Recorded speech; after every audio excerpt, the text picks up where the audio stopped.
Okay, a little bit delayed there, but that's to be expected for my first live stream from the new place. Doing the Skull Island Luau here.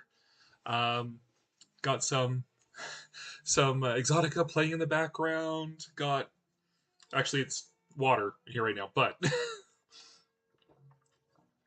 because all of my alcohol is still back at the old place, so no, even though it's in International Mai Tai Day today or something like that. Um, don't have any Mai Tais on my person at the moment. So, gonna have to go without that. But, adjust that a little bit. There we go. But, here we go. Made it. Aloha bride upstairs. Cleaning up the kitchen.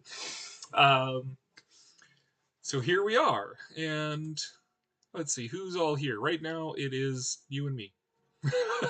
Oh, Angel's here. Hello, Angel. Welcome.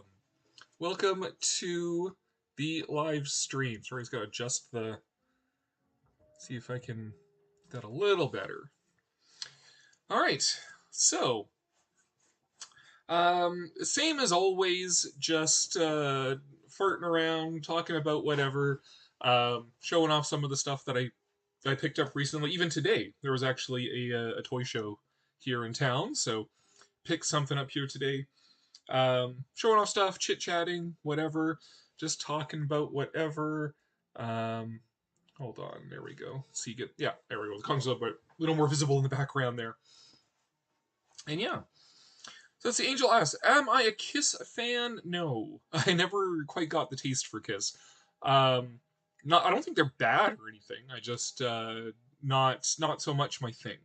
Um, my like roots music is like goth darkwave, so like Bauhaus, Sisters of Mercy, Susie and the Banshees, Switchblade Symphony, London After Midnight, um, that sort of stuff, and like post punk as well. So like Joy Division and the Smiths, and more recently, 20 years ago, like Interpol, um, and stuff like that.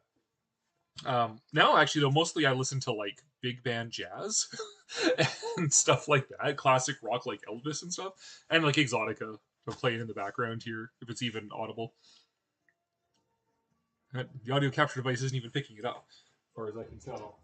Not that I want to like violate, YouTube's copyright, whatever. Um, Kiss is not goth. Kiss is not goth. Kiss is just like metal stuff. Um, no, their aesthetic. I could see where one might think they're goth because of the sort of horror movie aesthetic, but no, stylistically they are not goth. Um, let's see. Have I ever seen Kiss Meets the Phantom? No, I have not seen that one. Gentlemen After Dark. I feel like I should know who they are. The name's a little bit familiar, but I'm not. It's not ringing a bell right now. Martin, welcome back. Welcome back. I'm glad you made it for this one. Is it just like, I guess, the timing, Thursday nights? Not a big night for streaming. Got switched up to tonight because yesterday is when we actually moved into the house, like ourselves and the internet over here. And it also happened to be mine and the bride's anniversary as well. So postpone the live stream for one more day. So doing it tonight here. Do I speak any Spanish? No, I do not. I have a terrible Spanish accent if I tried. But mostly just when I'm like watching Zorro and suddenly it comes out. Like Don Diego de la Vega, stuff like that. But no, unfortunately I do not. I don't even actually like functionally speak any other languages. I have some comprehension in French because in Canada you have to learn French in elementary school. Um, I know like a little bit of Japanese, enough Japanese to get by, like enough German to get by, um, but not really any other languages to speak of. Pun not intended. Um, Kiss is a lot of things. Even did an animated feature with Scooby Doo. Yeah, yeah. Again, I don't begrudge Kiss anything. I even actually I enjoyed a couple years ago here at the Calgary Stampede, our annual fair and rodeo that we have in Calgary every year. They actually had some Kiss impersonators at the grandstand show that they do every evening. So there's a chuck wagon race, and then they have a grandstand show, and then fireworks end off every day of the Stampede. And they had Kiss impersonator band. I was actually half a second I was like, is that actually Kiss? What? No, it was not actually Kiss. It was fun. It was fine. Just not something I'd listen to. Did I ever see the Alain Delon Zorro? I have not seen that version. Fairbanks I've seen, obviously. The Disney one I've seen and love. The Bride of Monster Kid is more into the Mask of Zorro, like the Antonio Banderas version. What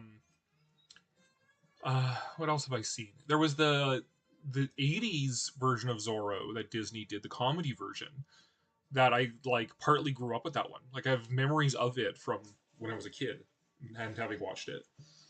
I don't think I've seen that version though, the Alain Delon version. So I never read the book, The Curse of Capistrano. Read that.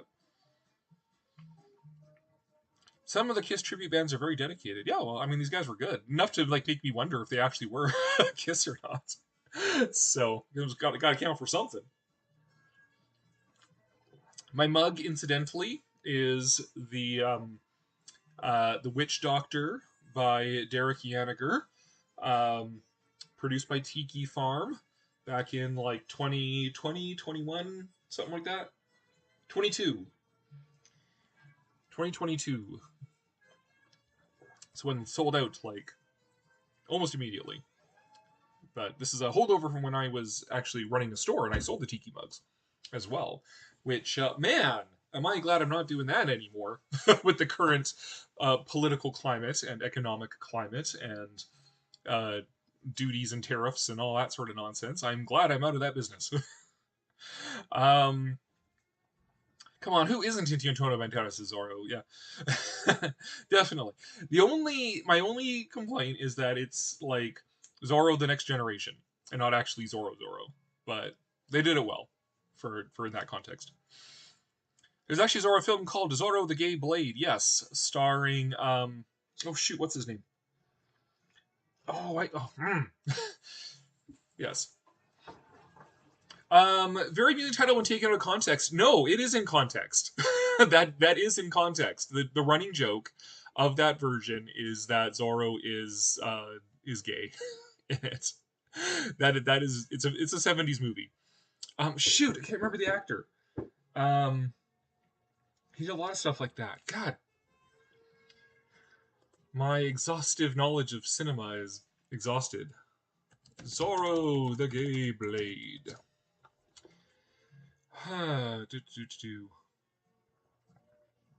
Is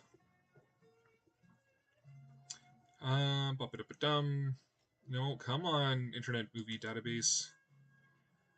Why are you being this way? Zorro the yes, come on. George Hamilton. There we go.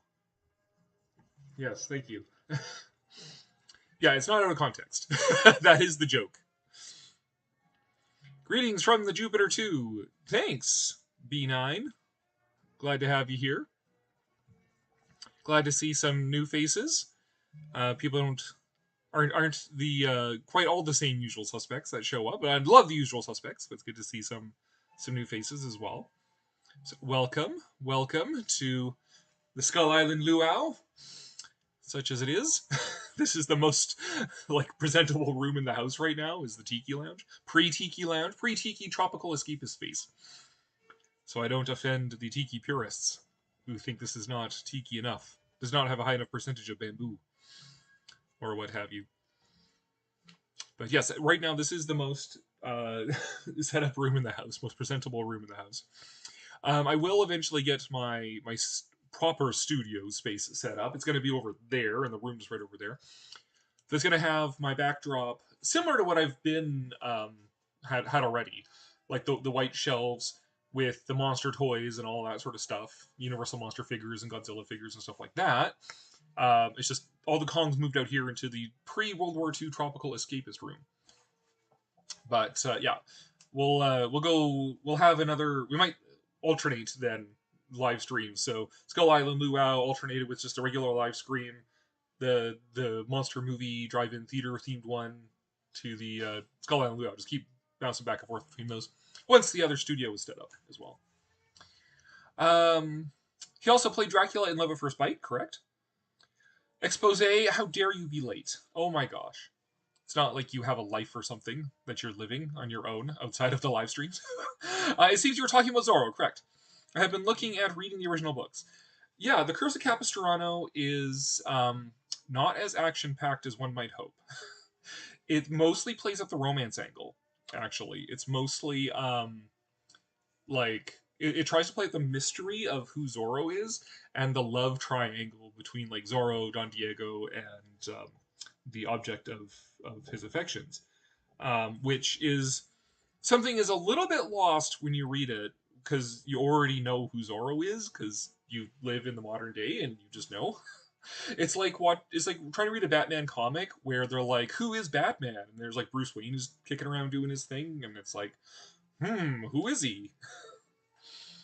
But it's an okay book. It's still an okay book. It's sort of just like a modern American version of like Scarlet Pimpernel kind of thing. Right? As a Kong fan, do you think the Godzilla fandom is pretty toxic? Yes. In that they act defensive on franchise of mainstream, calling it cheesy, that rubbing people's noses that Godzilla 1 and Kong is... God. Okay.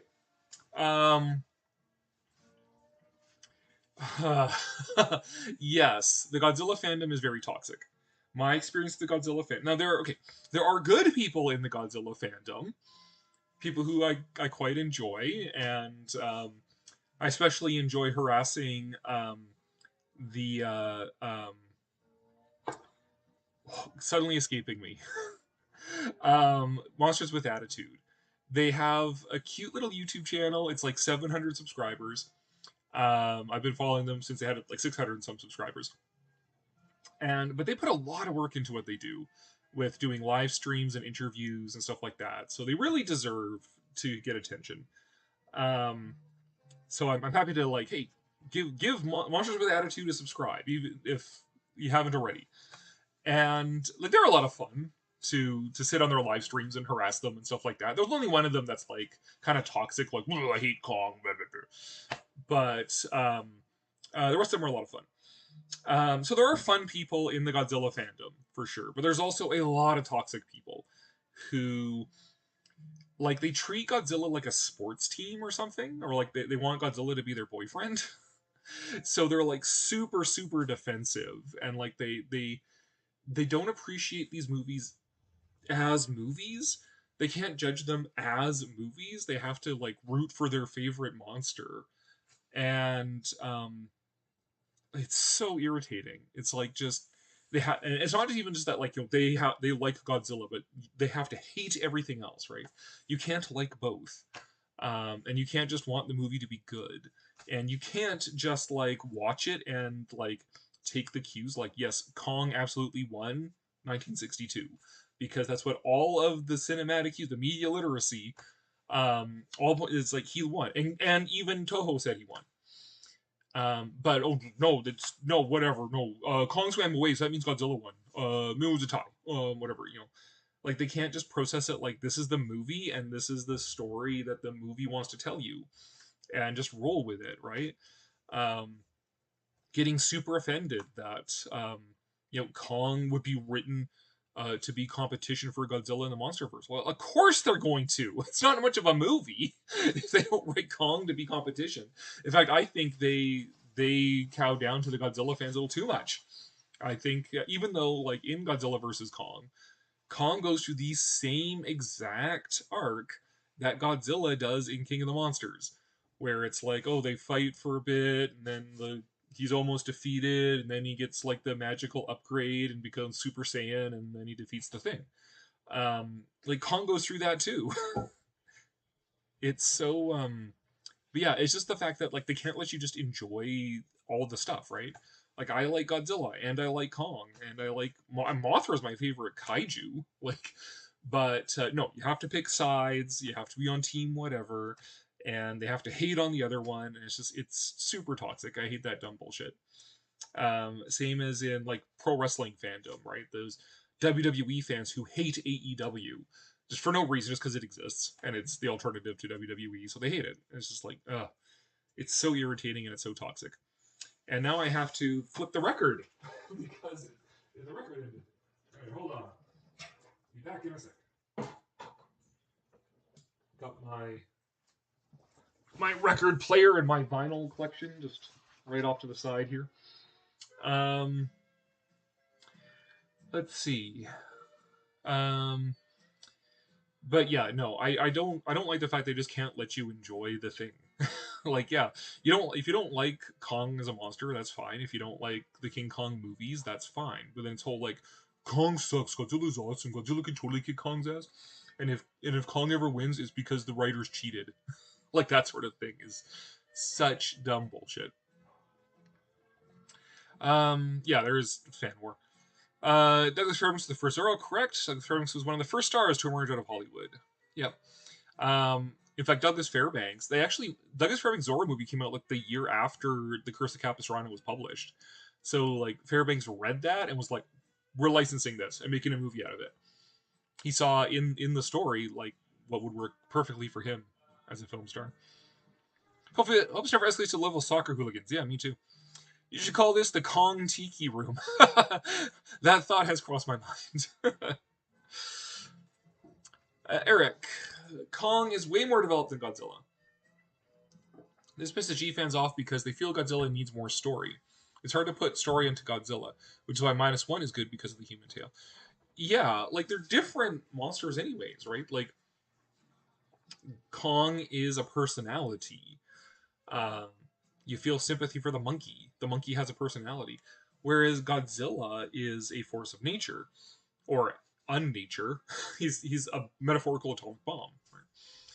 And Godzilla develops a personality over like the Showa era or the Heisei era, but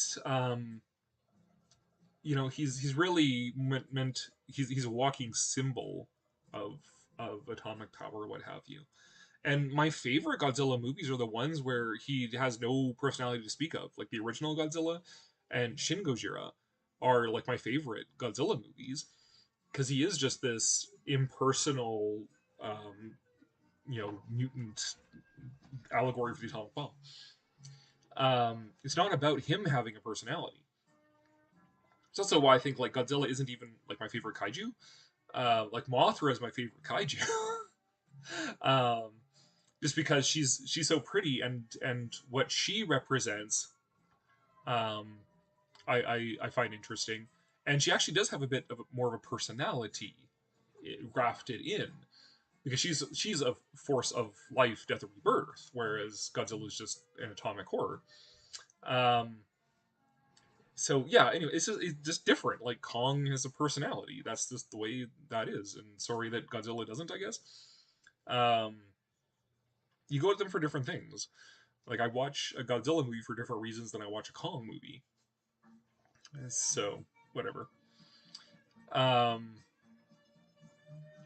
Let's see. I've witnessed some of their insanity firsthand. Soccer hooligans, yeah. They're only movies, people. Yep. That is the thing. And even though, like, I don't even by the whole like only movies, like that minimizes how important these things are. I love movies. I love these stories and the characters and the like. I love movies. I think movies are powerful and amazing medium, and they're moving and awesome, and I love them. So I don't say only movies, but respect them as movies. Like enjoy them as movies, and don't get this whole like dumb stuff about my favorite monster can beat up your favorite monster thing. Like just see what the movie's bringing you, and maybe the movie will be bad, and that's okay. That sucks. Like it sucks when a movie's bad, but a movie isn't bad because your favorite monster didn't win. Right? Like that's not why I don't like Godzilla versus Kong, which I say is a tie anyways, like obviously. But I didn't like it because it was a bad movie. So, and then the toxic fandom didn't help much either. I liked Godzilla X Kong a lot better, because there was just more. I mean, a ridiculous story, but at least there's more story in it. Anyways, I happen to like both Godzilla and Kong. Yeah, me too. I have never met a Kong fan who doesn't also like Godzilla, which made the whole Team Godzilla versus Team Kong thing so dumb. It was Team Godzilla versus Team just wants this to be a good movie. Me too. Fighting within fandom does not compute. Oh, it computes plenty. I love them both. Yeah, obviously we can disagree on some things. Yeah. Fred Banks also played Robin Hood. Yeah. Thief of Baghdad. Yeah. A lot of Godzilla fans just want their ego to be inflated because of a fictional character they like. I love Godzilla more than most people, but geez, sometimes they just need to go outside. Go touch some grass. Yeah. Yeah, it's like their identity is bound up in the idea that Godzilla is undefeatable and Godzilla can't lose and Godzilla destroyed like Godzilla killed God one time in some stupid comic. That's what I joke about. Like they want like Godzilla to be their boyfriend. Like that those kind of people. It's like I like Kong, you know, but Kong isn't even like my favorite movie. Like my favorite movie is Fantasia, and also King of the Mockingbird, Adventures of Mark Twain, Midnight in Paris, are like my next three favorite movies. So Kong is sort of like compartmentalized into this other sort of criteria that I use for judging like classic films as opposed to like my list of pedestrian films that are my favorites. Um, so it's very hard mentality for me to understand like why is your identity bound up in Godzilla always has to win. Um, that to me that's such a strange way of approaching movies and monsters and that sort of thing. Because it's so foreign to me. Like I like Kong and I still don't identify like with Kong even. Um, like the larval version the best. I saw at like GameStop this like cute little chibi like larva Mothra. Um, it's like $30 Canadian. So it's like that's a little pricey for just like a I guess like a little vinyl statue of larval Mothra. Um, if it comes down in price, I'm tempted to get it. In fact, one thing I did pick up the other day, actually, things I picked up today. Where's my camera? There it is. Little Mothra. I picked like $4 little probably Gachapon toy or something like that of Mothra. Picked that up today, and picked this up the other day, which is like the Defa um, Godzilla with larval Mothra biting his tail. I love his expressions. Ah! It's on my tail! Help! She's biting my tail. Um, so yes, Mothra. So I actually have. It's not out here yet. It'll be when I get the studio finished. Is my Mothra collection because I've been growing this collection of like just cute little Mothra stuff. Like not like the Kong collection. It won't be like that, but just cute little like plushes of Mothra or like this little Defa Mothra larva biting his tail, like that kind of stuff. Just silly, cute little Mothra things. Because Mothra can also be silly and cute in a way that maybe Godzilla can't, and even Kong necessarily can't. Mechagodzilla is my favorite kaiju, the Showa version. Yeah, sure. My favorite version of Mechagodzilla, as of right now, is the Ready Player One version. Sorry, my music is really loud.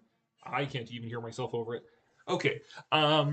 Yeah, my favorite version of Mechagodzilla right now is the Ready Player One version. I need to like see the new ride version in action. So say the when they just like changed up the ride, which sucks because I haven't seen the old one yet.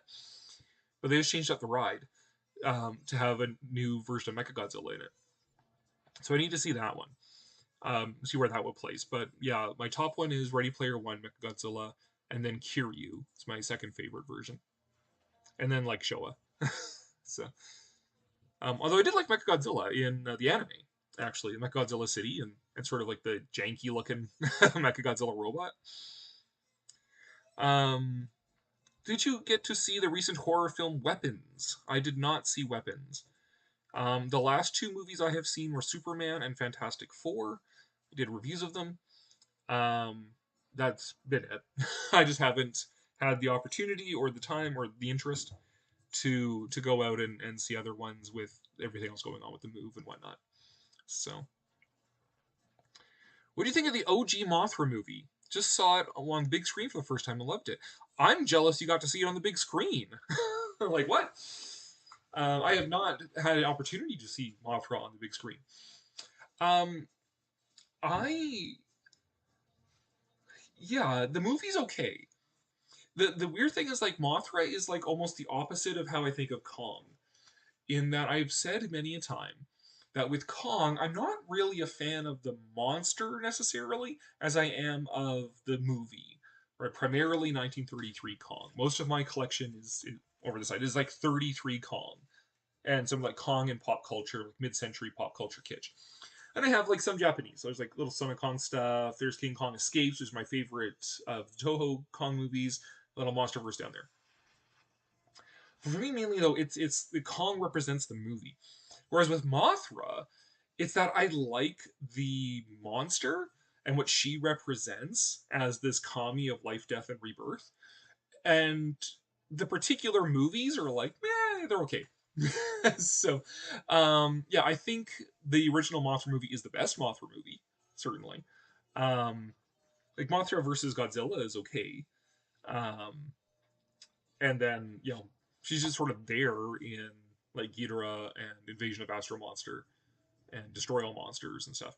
Um, but yeah, I mean, the original is her biggest role, other than her trilogy, I suppose. But then the trilogy is like Mothra Leo, which is like he being a male Mothra is not a symbol of life, death, and rebirth, and so it kind of like got rid of what I like most about Mothra. Um, so I would still say, yeah, the original Mothra is her best movie, certainly. Um, I mean, it's fascinating to watch in terms of like how they have to like throw these bones of kaiju in there, like, oh, they've done atomic testing on Infant Island, and that sort of thing to try and fit into the kaiju mold. But really, it's like a fantasy movie, right? It's like a fantasy movie of this kami, this goddess of life, death, and rebirth. So to see that sort of transposed into the mode of a kaiju movie is really interesting. And then there's sort of the the sort of Cold War sort of subtext of it and New Kirk City and all that sort of stuff. Is kind of fun, but um, yeah, I would say the OG Mothra movie is the best Mothra movie, certainly. Um, let's see here. Martin, especially the recent Hulk versus Godzilla death battle video. Yeah, you can't. How do you predict? Oh, Godzilla would win this fight. Whatever the writers want to happen will is what happens, right? Like freaking um, like Godzilla killed Superman. Like what? That doesn't even make sense with current power Superman. Superman should just grab Godzilla by the tail and just whip him into the sun. It's just whatever the writers want to have happen will happen. And so, if they want Hulk to beat Godzilla, Hulk will beat Godzilla. If they want Godzilla to beat the Hulk, Godzilla will beat the Hulk. Like whatever. What does the story tell? What is the story any good? And just roll along with what the story wants to tell you, right? No Santo films in your list of favorites. No, sorry, sadly no. Clones of Frankenstein Dracula and the Wolfman appeared in Kiss Meets the Phantom. That sounds like fun. Ready Player One Mechagodzilla was impressive. He fought the Iron Giant. Yeah, and Gundam as well. Ready Player One, I actually liked that more than I thought I would. I heard it was kind of bad, and, whatever. But then there was like a cheap copy at like the drugstore, like $5. I'm like, all right, whatever. I'll buy it, see how it is. And I actually enjoyed it a lot more than I thought I would. I thought it was a lot more of a loving paean to pop culture than I had been led to believe by people saying, "Oh, it's just all member berries and whatever." Um, a lot of it was pretty cringe. Like it's sort of late Spielberg, so it's not great. It's not a great movie.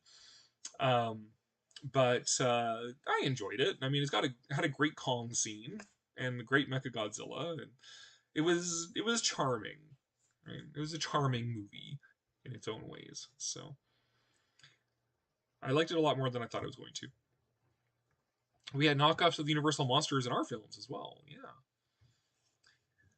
Because you are a fan of. Oh, for my record, I'm going to actually just turn off my LPs here. Because I'm not even sure you can hear the LPs in the background, which makes it pointless to have it on to begin with. Um, let's see. Because you are a fan of classic Hollywood films, I am wondering, what is your opinion on Laurel and Hardy? In my opinion, they're probably my favorite actors and are in some of my favorite films. I mean, Laurel and Hardy are classic, right?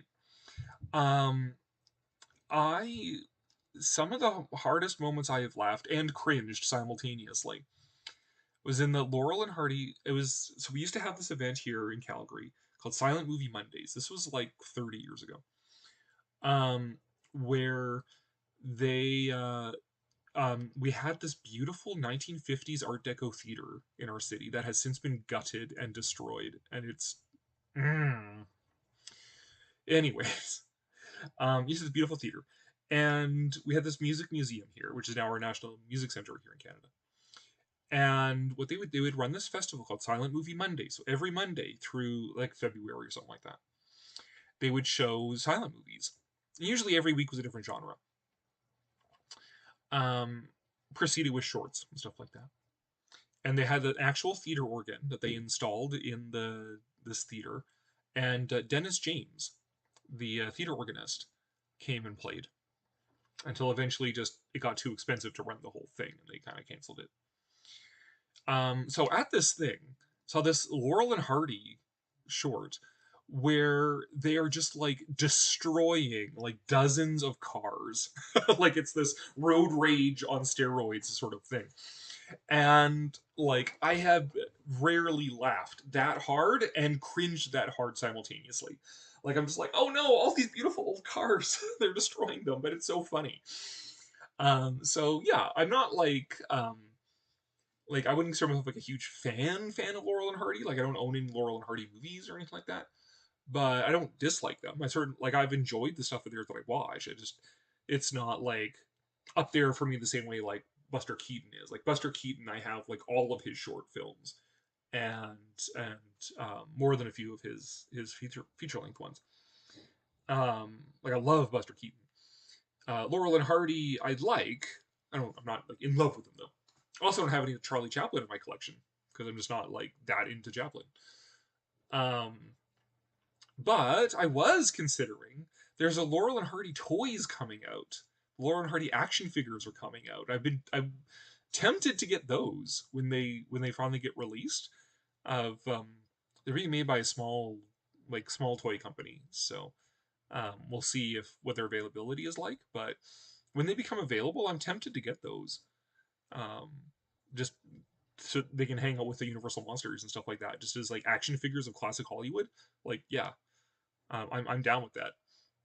So I might end up having Laurel and Hardy figures, but no actual Laurel and Hardy movies, which is weird. But whatever. I don't know if that answer made sense at all. It's a little more probably equivocal than you were maybe hoping for, but. Ready Player One Mechagodzilla was better than the one in Godzilla vs Kong. Oh my god, the one in Godzilla vs Kong is terrible. Like it's such an ugly design. I don't know who passed that design, but it was an ugly design. It's like the worst Mechagodzilla. Mechagodzilla City is better than Monster vs Mechagodzilla. Local theater does Godzilla movies weekly for August and September. I am jealous. Was pleasantly surprised Mothra made the cut this year. Showa era in an old theater can't be beat. No kidding. Oh my god, I'm jealous. Where is this place?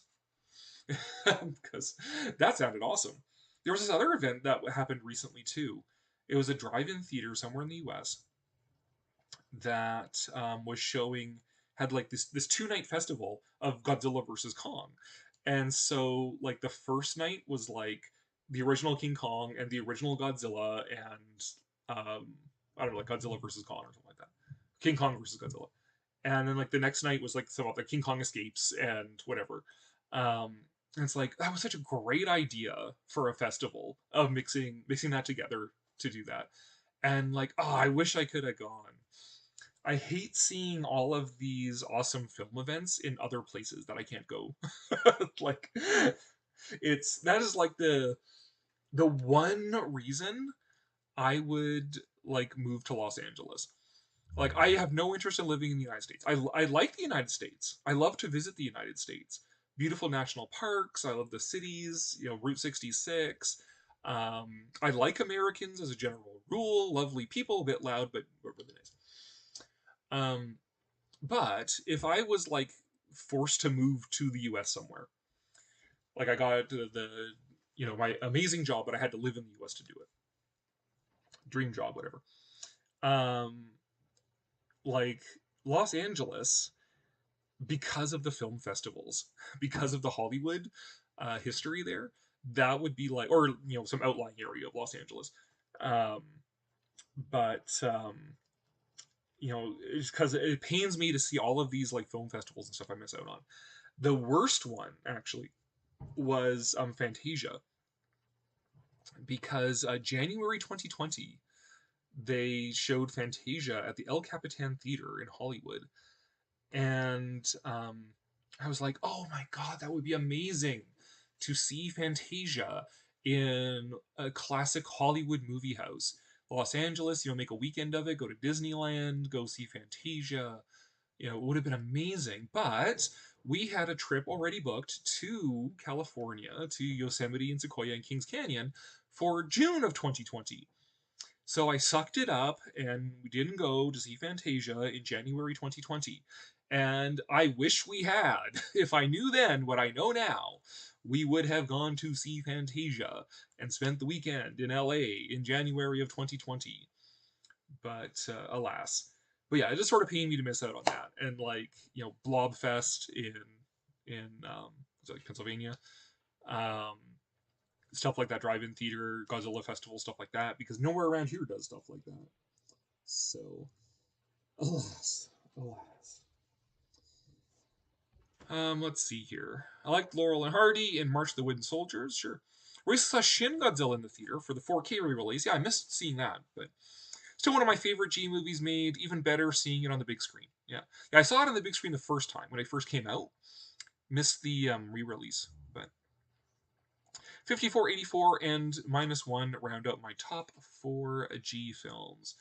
Yeah, it's actually like really tough competition for me between the original and Shin as to which is my favorite Godzilla movie.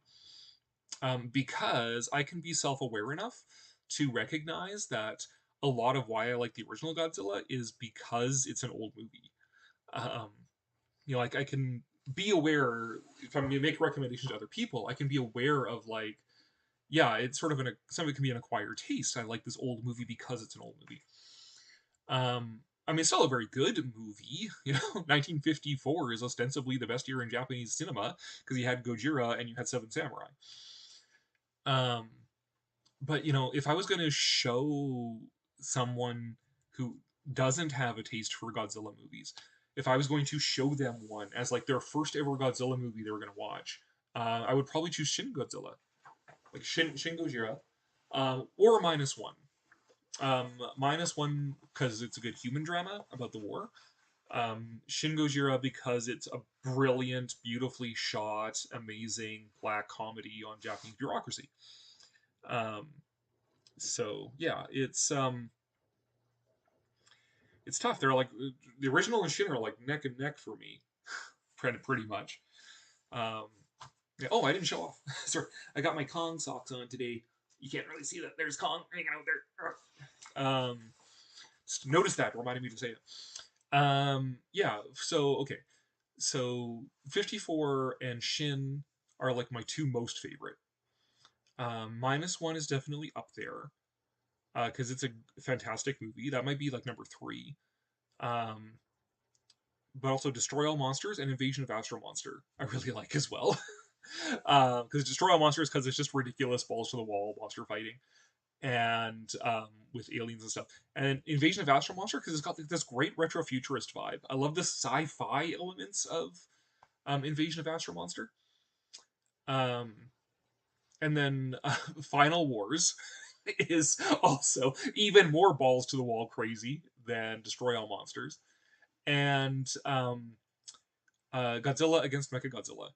So the Millennium one with Kiryu as a live action anime. I found it's really really fun. And I do like the anime trilogy as well. I did a defense of that in a video in the Reiwa era. Um, I actually enjoy the anime trilogy because it had a lot of interesting philosophical ideas in it. Um, yeah, I would say those are sort of my favorite Godzilla movies. Um, but that said, I mean, a lot of the Showa movies that don't have Godzilla in them, I actually like more than the ones that do. Not counting the original, because 54 Godzilla is amazing. But like King Kong Escapes, Atragon, Mothra, um, Battle in Outer Space. Like I like those ones a lot more so than most of the Godzilla series. So atomic testing was always a huge theme in the majority of the early kaiju films. Yep. I've seen Mercy the Wooden Soldiers countless times. Wait, Godzilla can't kill Superman. Yeah, it's the comic, whatever. Um, they they are what they are. um, I haven't actually read the Godzilla versus Kong versus the Justice League comics. I just sort of know that they had Godzilla kill Superman in it. They also had Kong become a Green Lantern, and they had Batman fight Godzilla with the giant bat mech. So, which I mean, all together would suggest I should actually read this comic.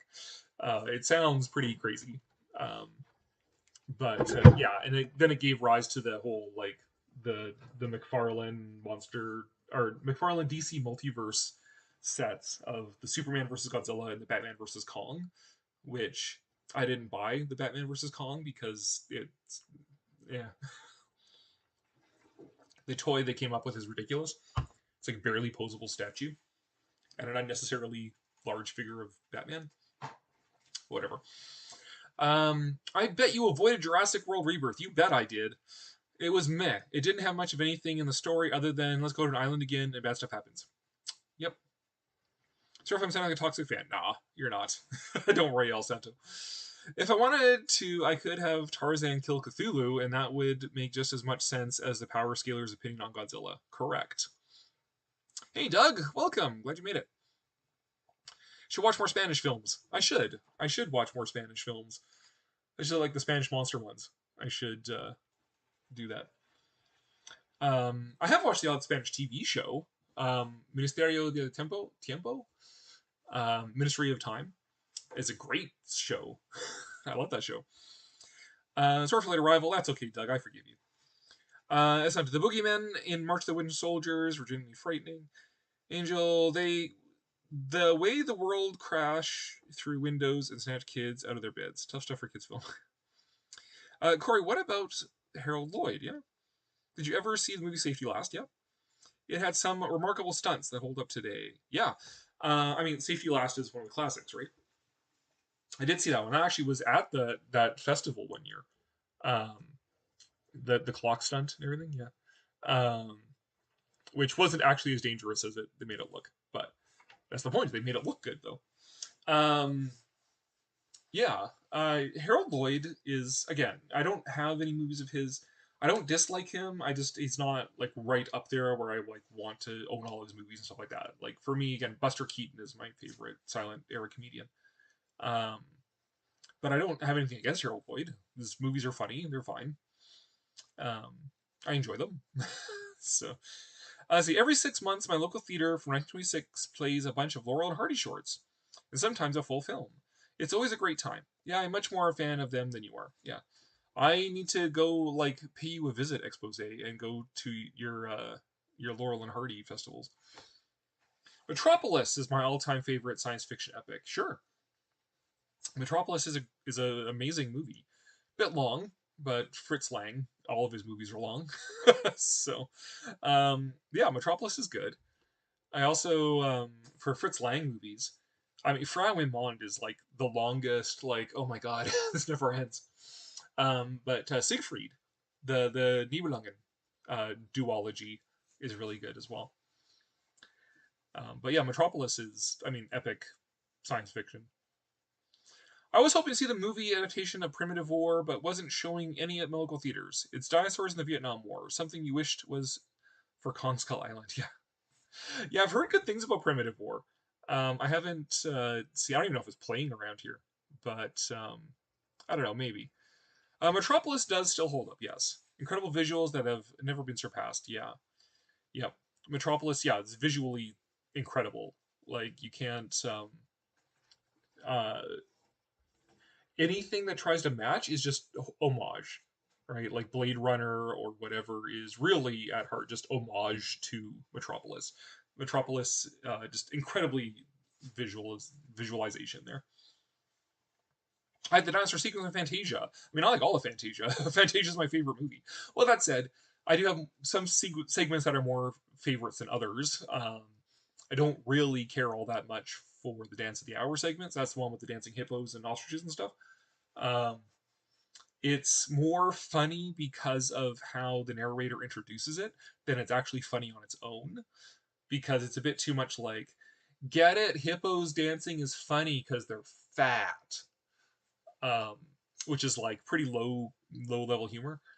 Um, but I mean, the rest of it is incredible. Nine of Bald Mountain and Ave Maria is incredible. Um, Rite of Spring, the dinosaur sequence is incredible. The titanic forces of sublime nature. Um, Nutcracker Suite is beautiful. The Pastoral Symphony is beautiful. Um, the Sorcerer's Apprentice is charming and wonderful and has actual humor in it. Um, yeah, I did a whole video. I did like a freaking 40-minute video.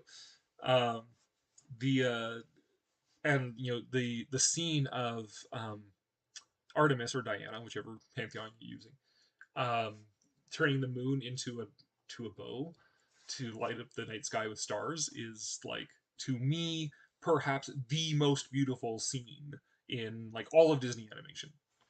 So yeah, all of Fantasia is incredible. DeMille's first Ten Commandments in 23 was pretty awesome. Correct. I have a copy of that one as well. I mean the visualization of the Exodus is amazing, and then the modern morality play of the latter 2/3 of the movie is interesting. Um, I appreciate that the religious movies of that time were in a different cultural milieu than later religious movies, so there's much more of that sort of social gospel aspect in them uh, than you might see in like a modern like Christian movie. Um, so I appreciated that as well in Ten Commandments, the original 23 version. I got to see Shin last week and Jaws yesterday on the big screen. Very cool times. Yeah, sounds nice. Yeah, somebody else had seen Shin as well here in the chat. I wish. I missed out, but it happens. I own a copy, so whatever. I like Shin Godzilla more than the Legendary version, which came out same year. Yeah. Well, I mean, God, the 2014 Godzilla, the Legendary one, the first one, is literally one of the worst movies I've ever seen. Like that movie actually made me angry at how bad it was, because it was just like generic disaster movie called Godzilla, and anytime they came across anything that could have been interesting, they like aggressively avoided it, and that just was so annoying. I was like up in my seat, like fuck that stupid movie. I'm a fan of Akira Kurosawa as well. Yeah, I actually just finally got the Criterion Collection Seven Samurai DVD recently. I just found it at like a garage sale or something like that. And yeah, oh, brilliant. Yeah, Kurosawa is amazing. Sadly, I don't think we'll ever get a sequel to Shin Godzilla. I'm okay with that actually. I'm okay with a movie just standing alone and being its own movie. Like yeah, you could have a sequel to Shin, and you can see where that sequel would go, right? Like Shin wakes up, or first things start dropping off of Shin's tail, and it's kind of this race against time against him waking up, so the Americans don't drop another bomb on Tokyo and all that sort of stuff. And then maybe Shin starts evolving into like this cosmic entity, um, giant naked woman as per Hideaki Anno. But um, I'm okay with Shin just leaving off where it is, right? Did you hear that Flicker Alley released The King of Kings from 1927 on Blu-ray not too long ago? I did, and they actually over Easter they showed that online for free. So we actually watched it and saw the gates of the Temple in Jerusalem are what became the wall in King Kong. So got to see the wall in its original context. Um, but yeah, they over Easter they showed it online for free and got to see it that way. It's a good movie. I liked it. I mean, I have a weird relationship with movies about Jesus because I am a Christian, but I don't find myself that moved by movies about Jesus. And I don't know why that is. Like, it was actually a non-Christian girlfriend before the bride who made me see the Passion of the Christ. And afterwards, she was like, "So, what did you think of it?" I was like, "It was okay. I don't know." Like, as a film adaptation of the Stations of the Cross, it was okay.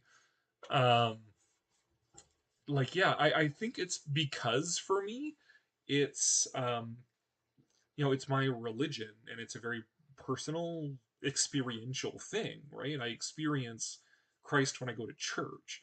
So sitting and watching a movie about him, um, I don't know. It's just sort of like, yeah, I end up critiquing it like a movie, which is sometimes it irksome to people. It was irksome on a term paper I did at seminary one time because I also have a master's degree in theology, and we were supposed to be like reviewing movies for their theological content, and I started reviewing them as movies.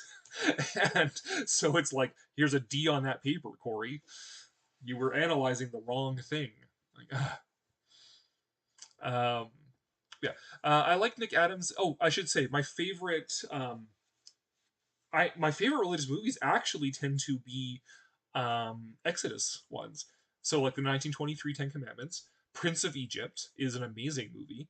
I also like The Robe, which is based on Lloyd C. Douglas's novel about what happens to Jesus's robe. So the robe that the centurions were gambling over. What happens to it after that? It's a brilliant novel and a pretty good movie too. So it's like movies that aren't about Jesus. I like religious movies that are not about Jesus. I have an easier time with the ones about Jesus, which is weird, but whatever.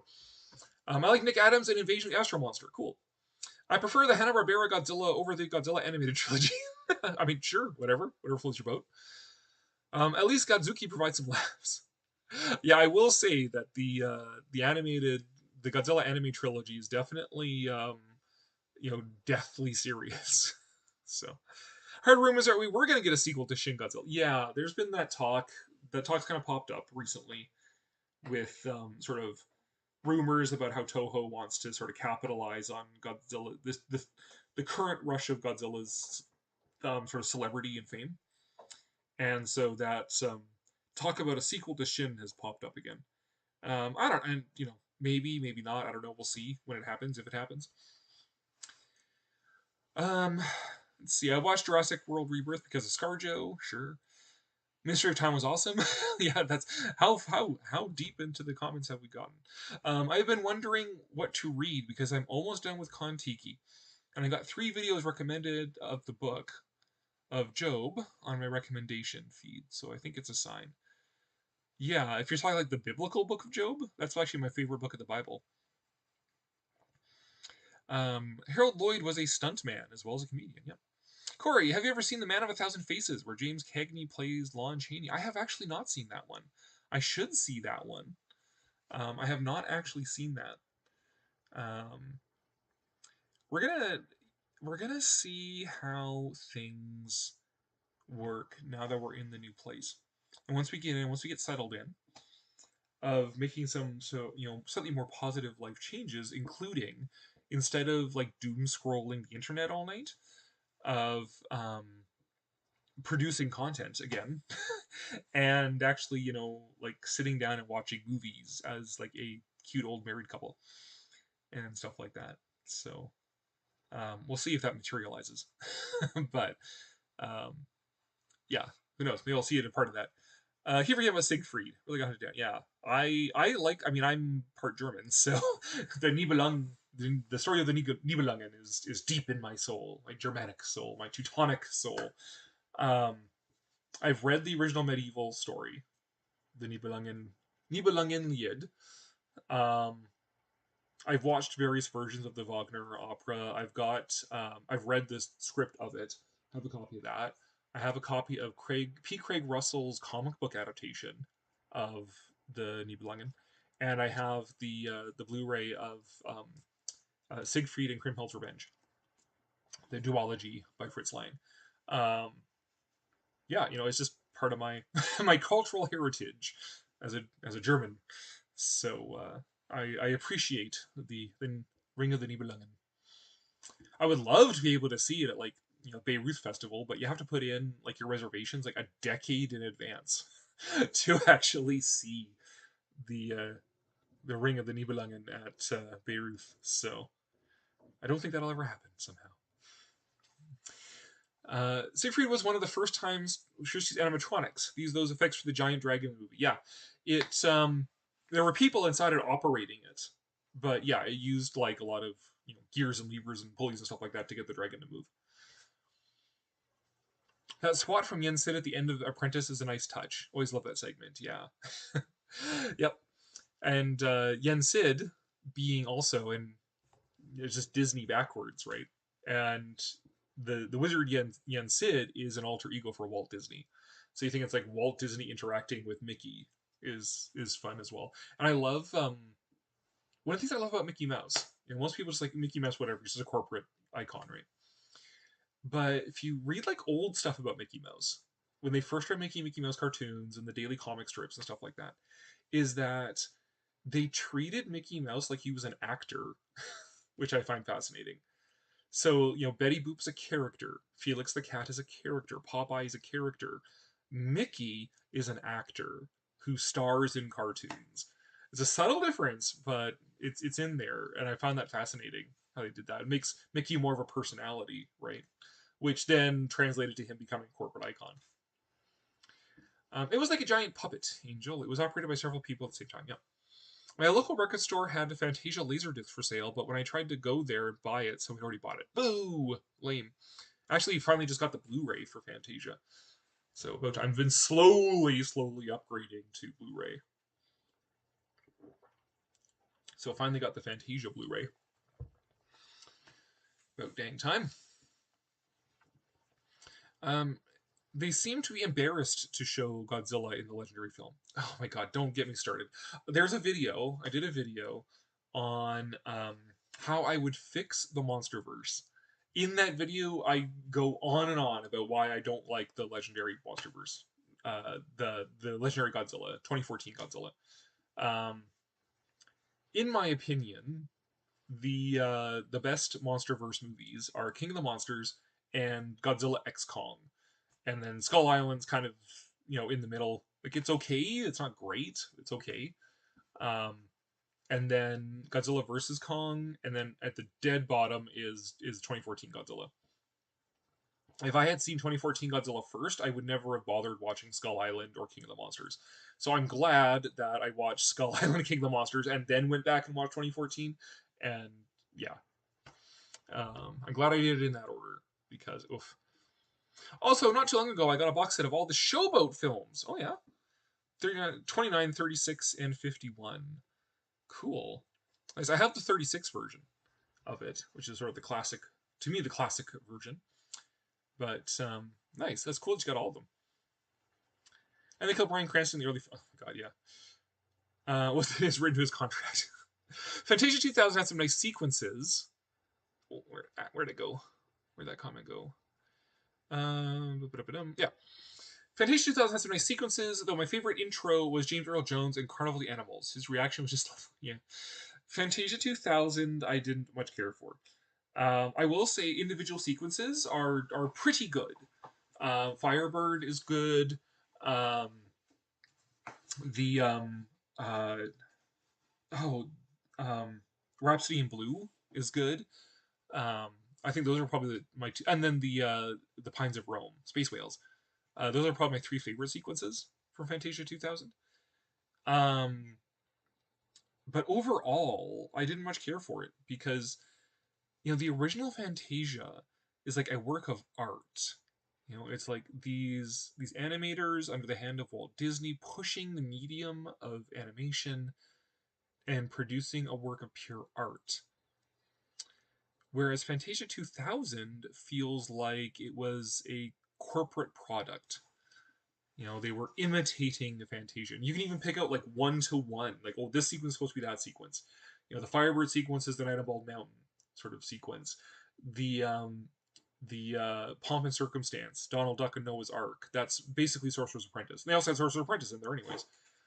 Like you could like one to one parallel these things.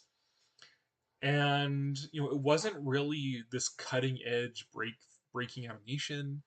They weren't pushing it artistically. Like there were other stuff coming out around the same time, you know, like Tarzan and all those other movies that Disney was making at the same time that were equally as good and as beautiful and artistic and stuff. So, um, yeah, Fantasia 2000 just felt like a sort of this hollow corporate product compared to the original Fantasia. So I didn't much care for it. But individual sequences, like I said, are fine. Like Firebird is fine, Rhapsody in Blue is fine, Pines of Rome is fine. He read the script to kill me off, yeah. At G-Fest, I sometimes go see Godzilla films on the big screen at the Pickwick Theater in Rosemont, Chicago. It's a pretty art. It's pretty art. The pretty art deco at most I have been to. I think I understood that. Yeah, I mean, I've never been to G-Fest, but if they are showing Godzilla films in a beautiful art deco theater, maybe I should make more of a point of it. You know, I do want to do Route 66. So if G-Fest is in Chicago, that would be like perfect timing, right? Go do G-Fest and then go drive Route 66. So, not really programmed for religion myself. Whatever. Cory, you should check out a movie called Jesus Christ Vampire Hunter. I've heard of it. I've heard of that one. Someone should make a multiverse film about Godzilla. They kind of did. Godzilla Singular Point, the anime series, is kind of like the Godzilla multiverse. There's implications in it that other versions of Godzilla exist, um, and that you know because the whole shtick with the show is that Godzilla is like this multiversal quantum entity, and that it just intersects with our reality at different times, and that how it intersects is the monster that we see, right? So that's sort of how this multiversal entity, quantum entity, sort of manifests in our reality is through this monster of Godzilla. So the implication is that it manifests differently in other realities. And so these other Godzilla, like Showa Godzilla and the different Millennium Godzillas and Shin and Minus One and whatever, they all exist in the multiverse. They're all just different manifestations of this quantum universal entity. Yeah, so there you go. Godzilla Singular Point. Eager for Godzilla minus 2.0? I mean, sure. I mean, we'll see. Like I said, I'm more comfortable than I have been in the past with just a standalone movie. Like, yep, minus one was good, great. I don't need to see a sequel. It was fine. It was a fine movie on its own. I mean, we'll see what they do with it, and with you know the girl having the Godzilla cancer, that sort of thing. What sort of crazy stuff they might do. I mean, hopefully it's crazy. I don't want it just to be like, oh look, he's fighting Anguirus. Like, okay, so it's Godzilla raids again. Got it. Remake of Godzilla raids again. If they're gonna do a sequel, I hope they do something crazy with it and have like her turn into like some half Godzilla, like sort of Evangelion sort of monstrosity thing or something. They do something crazy with it. Um, Challenging random question between nerds, but opinions on theater kids. I better not answer that since the bride kind of was one. I think it's more. There are certain kinds of people I find annoying. They are not necessarily theater kids, but theater kids tend to attract that kind of person. um, but it's just sort of like the drama queen sort of person I don't particularly care for. So if the theater kids are fun and like they're fun to hang out with and whatever and they're a good laugh and whatever, then fine. if they're like drama queens who have to just make an issue out of everything, and the kind who are crying over Wicked or something, then it's like, all right. But yeah, can you imagine Showa Godzilla versus Legendary Godzilla? That would be something. That would be something. They could have different Godzillas team up together. Yeah. Well, there's another one. It's not official by any means, but Monster Island Buddies. It's a YouTube channel. If you haven't seen it, watch it. He does he has like this ongoing like series using Godzilla toys. And yeah, there's like multiversal Godzillas, and they actually had a big like movie, feature-length movie of Destroy All Godzillas. Was a couple years ago. He did that one where something was going through the multiverse, destroying all Godzillas. So, what about opera? What's opera doc count? Yeah. Operas. What's my favorite opera? Oh my gosh. Um, Probably La Boheme would be my favorite opera or operetta or what have you.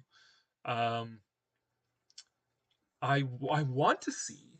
What I actually want to see is Offenbach's Voyage dans la Lune. So Jacques Offenbach took Jules Verne and H.G. Wells and made an operetta out of it, comic operetta.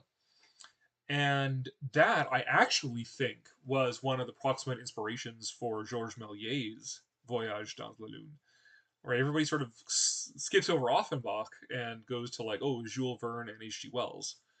All right, you got Verne's shooting the rocket capsule to the moon. You've got H.G. Wells with the Selenites in the planet, inside the moon. And he has this fanciful thing to it. But I think that actually it has less to do with H.G. Wells than it does with Jacques Offenbach and his Voyage dans la Lune. And a million years ago, I actually wrote a children's book version of it, but I never got it published.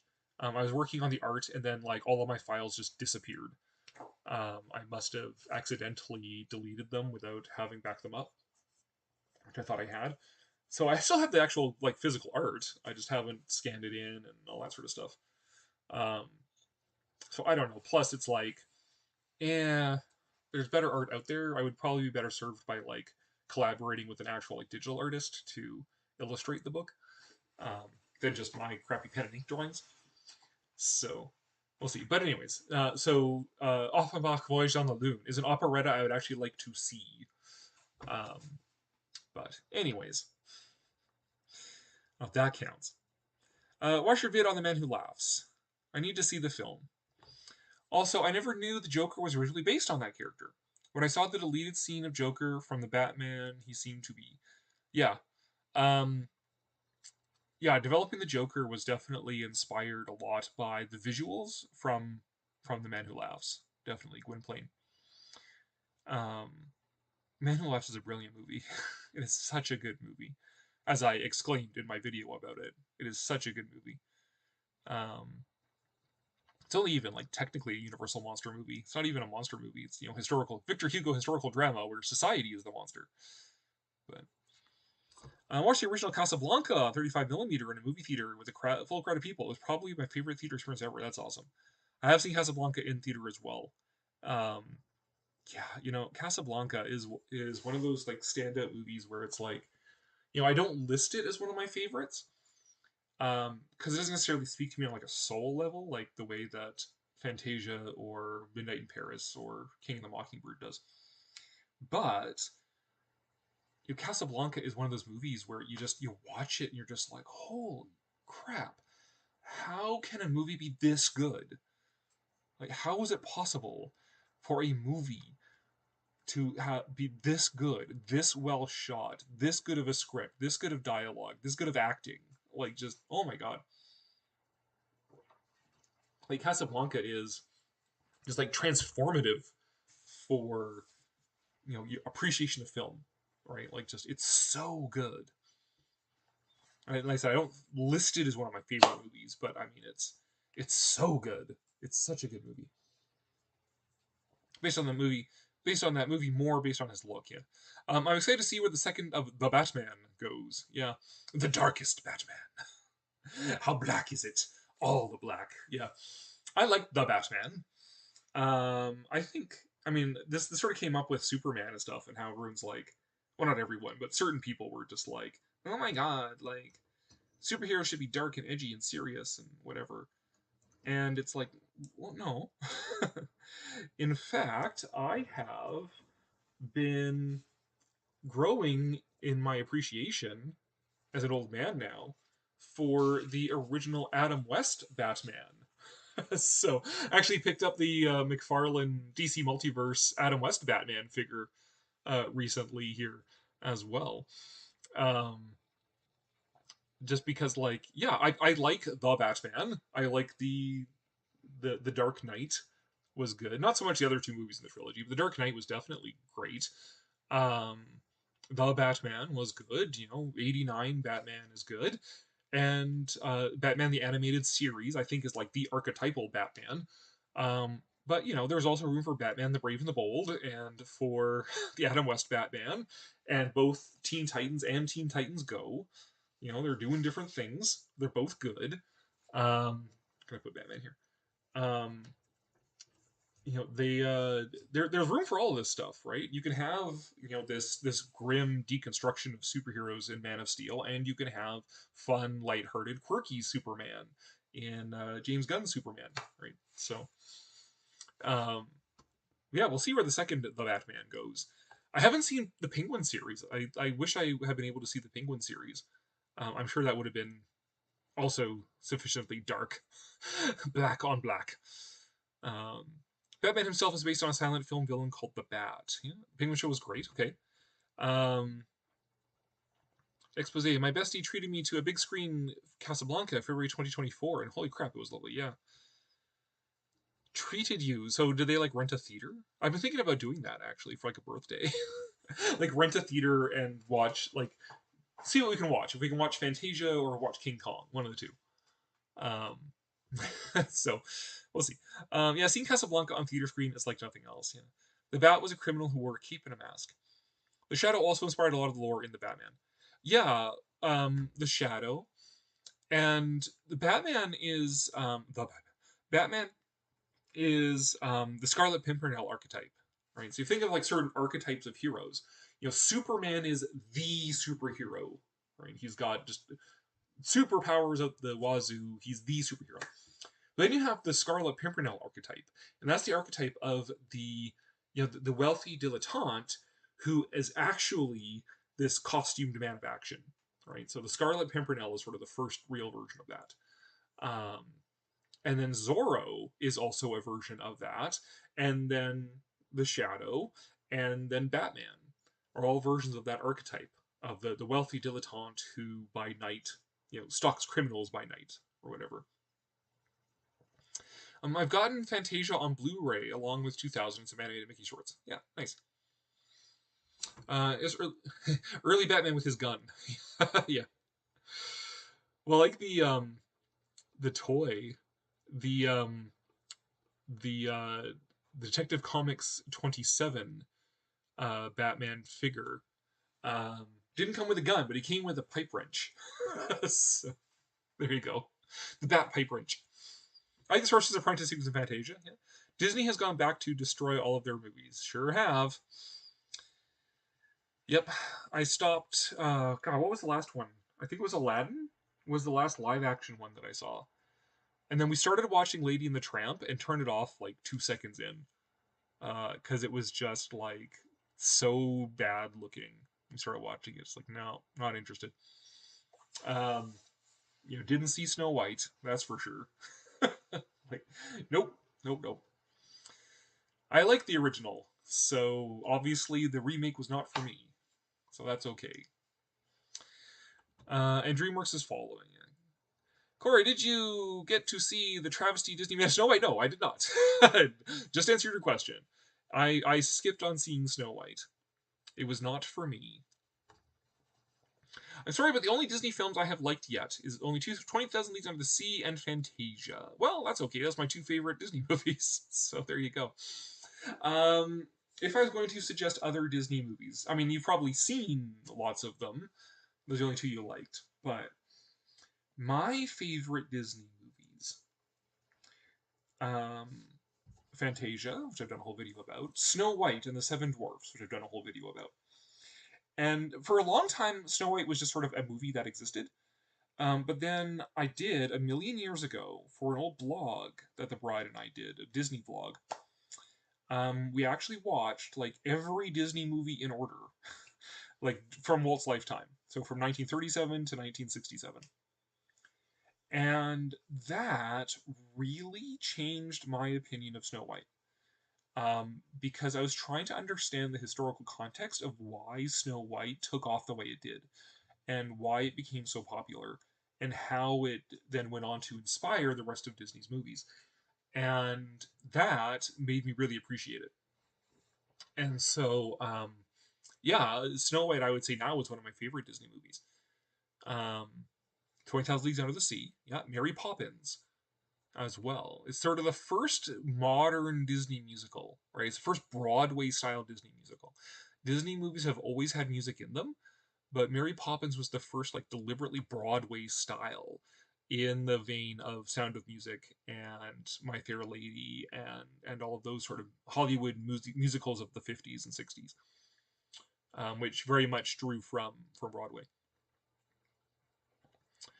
I mean, Pinocchio is an artistic masterpiece, but it's a little cold, sort of emotionally, but it's artistic masterpiece. Um, Peter Pan and Alice in Wonderland are great, for their sort of mid-century quirky artsy vibe. Um, for live act and Sleeping Beauty is also another one of my favorite Disney movies. Mainly because I love the story, and it's Disney's movie is a brilliant visualization of it. For live action movies, so 20,000 Leagues Under the Sea, of course. I'm going to be controversial. Song of the South is actually a really good movie. um, if you can, um, see here, I mean, I haven't done a whole video about Song of the South, but like, um, I talk about it in my RKO video, my RKO series, where I talk the Disney, yeah, at RKO videos. I talk about it. Um, it takes place during the Reconstruction, and it actually went to pains to present the black characters in a very positive light. They are happy, well-adjusted foils to the broken white family. Um, it's the white people who are antagonists in the movie. um, but I understand the sensitivities around like how it portrays the black people as all happy and stuff in the immediate post Civil War, and how that would be considered offensive potentially. But at the end of the day, you have like this white boy who finds a father figure in this black storyteller in a movie made at the height of Jim Crow. Like that, Song of the South is actually a progressive movie when it was made, but reputation, whatever, what have you. But as far as it goes, I actually think Song of the South is a good movie. Um, it's got an okay. The story is fine, um, and the animation is as good as anything else from that time period of Disney, if not better, if not the best, of like those warrior movies. Um, yeah. The Adventures of Ichabod and Mr. Toad is really good. Um, it's got the definitive version of Legend of Sleepy Hollow, and then Wind in the Willows is hilarious. Um, if you liked Fantasia, you might also like Melody Time and Make My Music. They're two more sort of these package features of just like animated shorts that are sort of based around music. They're not as artistic as Fantasia, but they're fun. And also, Three Caballeros is insane. Three Caballeros is nuts, and you have to watch Three Caballeros. Three Caballeros is awesome. I love that movie. That's like my third favorite Disney movie after like Fantasia and 20,000 Leagues. Um, Three Caballeros is amazing. Um, Other live action movies, Davy Crockett, I would say. Both Davy Crockett, King of the Wild Frontier, and Davy Crockett and the River Pirates. Just for sort of like, it's a small scale sort of adventure, but it's um, how it presents ideas of masculinity and sort of the idealized American male as a political entity. I did a whole term paper on it. But they're also just like ripping good yarns as well. So the Davy Crockett movies are really good. What else would be worth recommending? I liked Shaggy Dog, the original one, because it's like an extended episode of the Mickey Mouse Club. But that might be more of an acquired taste. Absent Minded Professor is a really good one as well, as a comedy, sort of a Cold War comedy. It sort of takes the Cold War atomic age science fiction stuff and makes a like actually surprisingly biting satire out of it. So Absent Minded Professor is also really good. Um, yeah, 101 Dalmatians is good as well. I enjoyed that one. But yeah, anyways, so those are some recommendations for you if you were jotting those down. Um, I'm a Disney nerd. What can I say? Although it's been 10 years since my last trip to Disneyland, which is weird because the 10 years before that, I went almost every year to some Disney park somewhere in the world. Um, but current things going on at Disney is sort of, and 5 years of COVID um, have sort of, you know, squelched some of that going to Disneyland, going to Disney for the sake of going to Disney. Um, I understand the actress in that went online and insulted the audience. Yes, Rachel Zegler from Snow White. Yeah. Disney is learning that maybe insulting the audience isn't the best way to get the audience to see your movie. Hollywood is run by lunatics who have escaped the asylum. Correct. Sometimes quite often, Santo. Yeah. It's terrible. They're eroding their own audience. Yeah. Did you even see recently the news articles came out about how Disney is trying to get back the young male audience?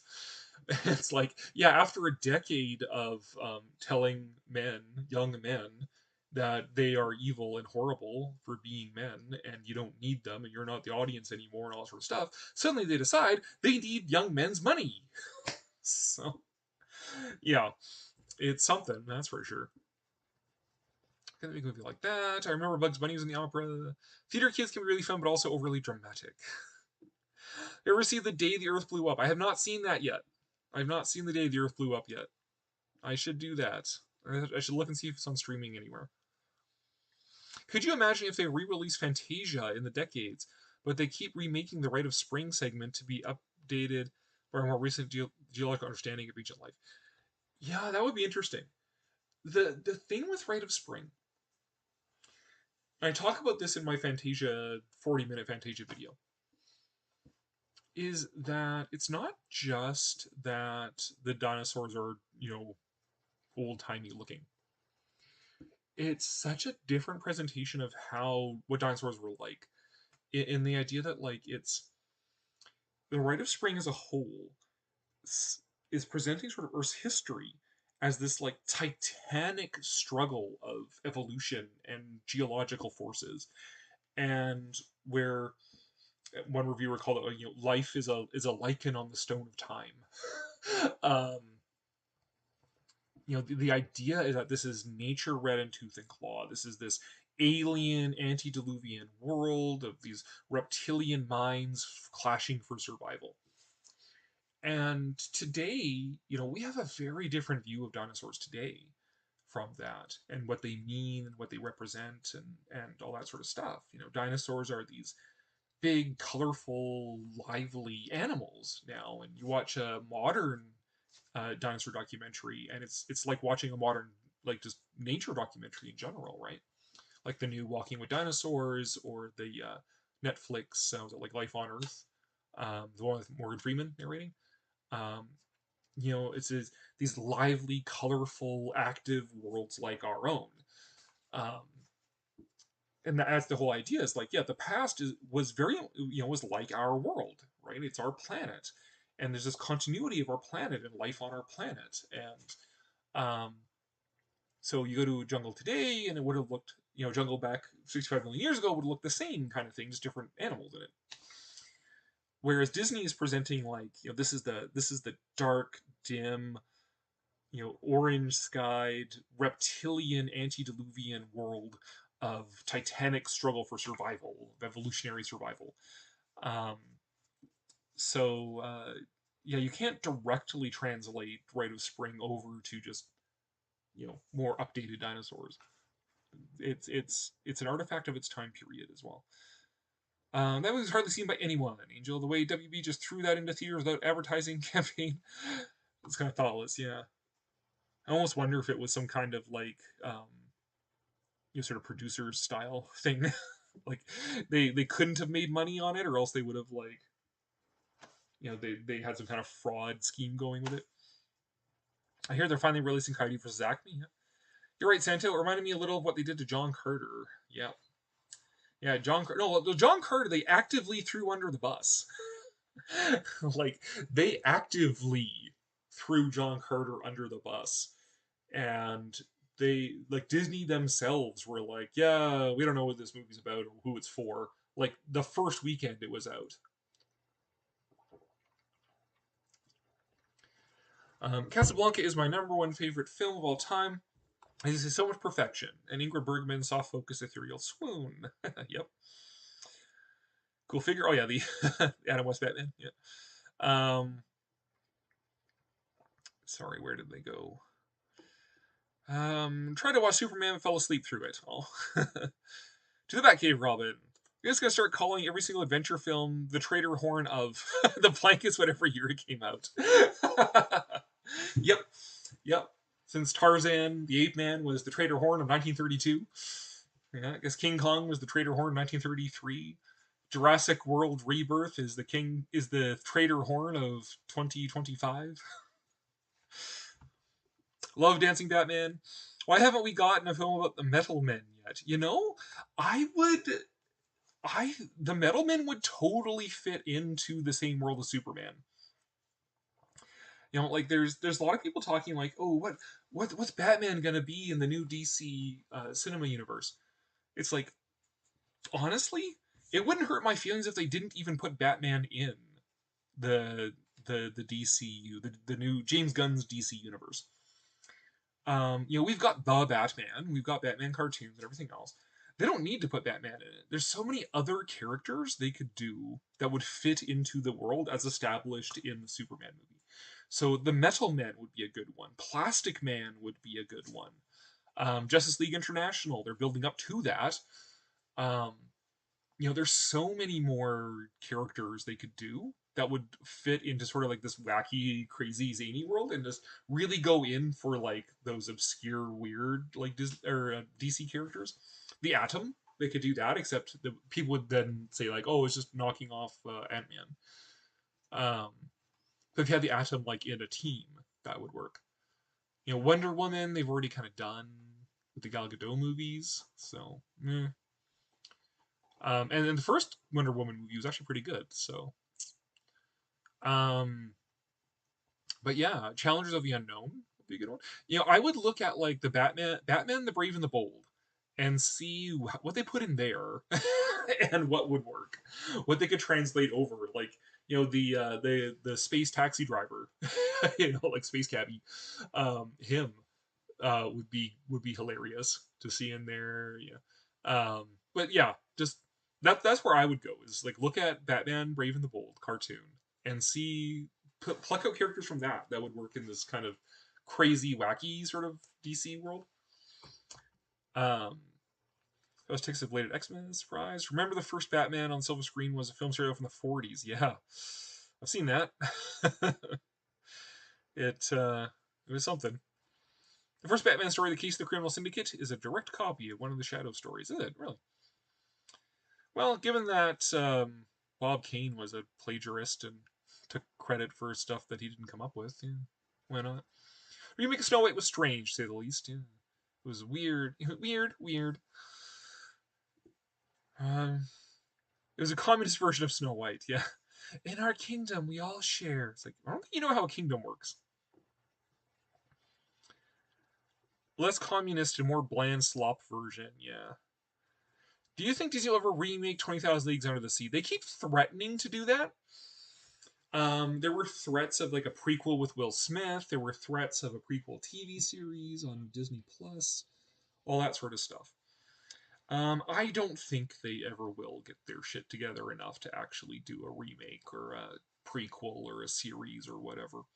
It always seems to get stalled because there's such a unique artistic vision involved with it that makes it challenging to do. The last time they actually did anything like that was in Once Upon a Time in the 6th season, the land of unread books, and they had the Nautilus show up. And like there have been so many bad and wacky versions of 20,000 Leagues that really you just need to get the submarine right, and that's about the only thing that matters. So I mean, they could, it's a low bar to just do a serviceable version of 20,000 Leagues. And they should cast an Indian actor for it. Um, that's a case where like they already did the race swap. It was James Mason. He was the race swap. So they should get an Indian actor for it. And I have, or at least a Middle Eastern actor, and I have in mind some actors that could do Captain Nemo pretty well, I think. Um, but again, it's just like, why bother? I wouldn't trust modern Disney to make a good version of it. I'm not even so much worried about like a new version as just like it has to be good though, and I don't think modern Disney can do a good one. So, I think I'll stick with the original and just enjoy it and the tiki mugs they make based on it and stuff. Here's an ancient life. I would like to ask, what is your favorite paleo artist? Mine is Charles R. Knight and Rudolf Zallinger. Favorite paleo artist? Well, there's two different questions in there. Because one of them is as an artist, and one of them is as a illustrator of dinosaurs. Those are two different questions.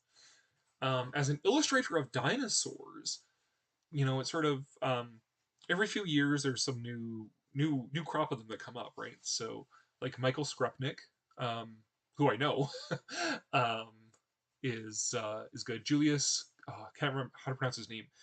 Costiani. He's really good. He's sort of like the go-to paleo artist right now. Those would probably be my two favorite sort of current ones. I mean, James Gurney, Dinotopia is always classic.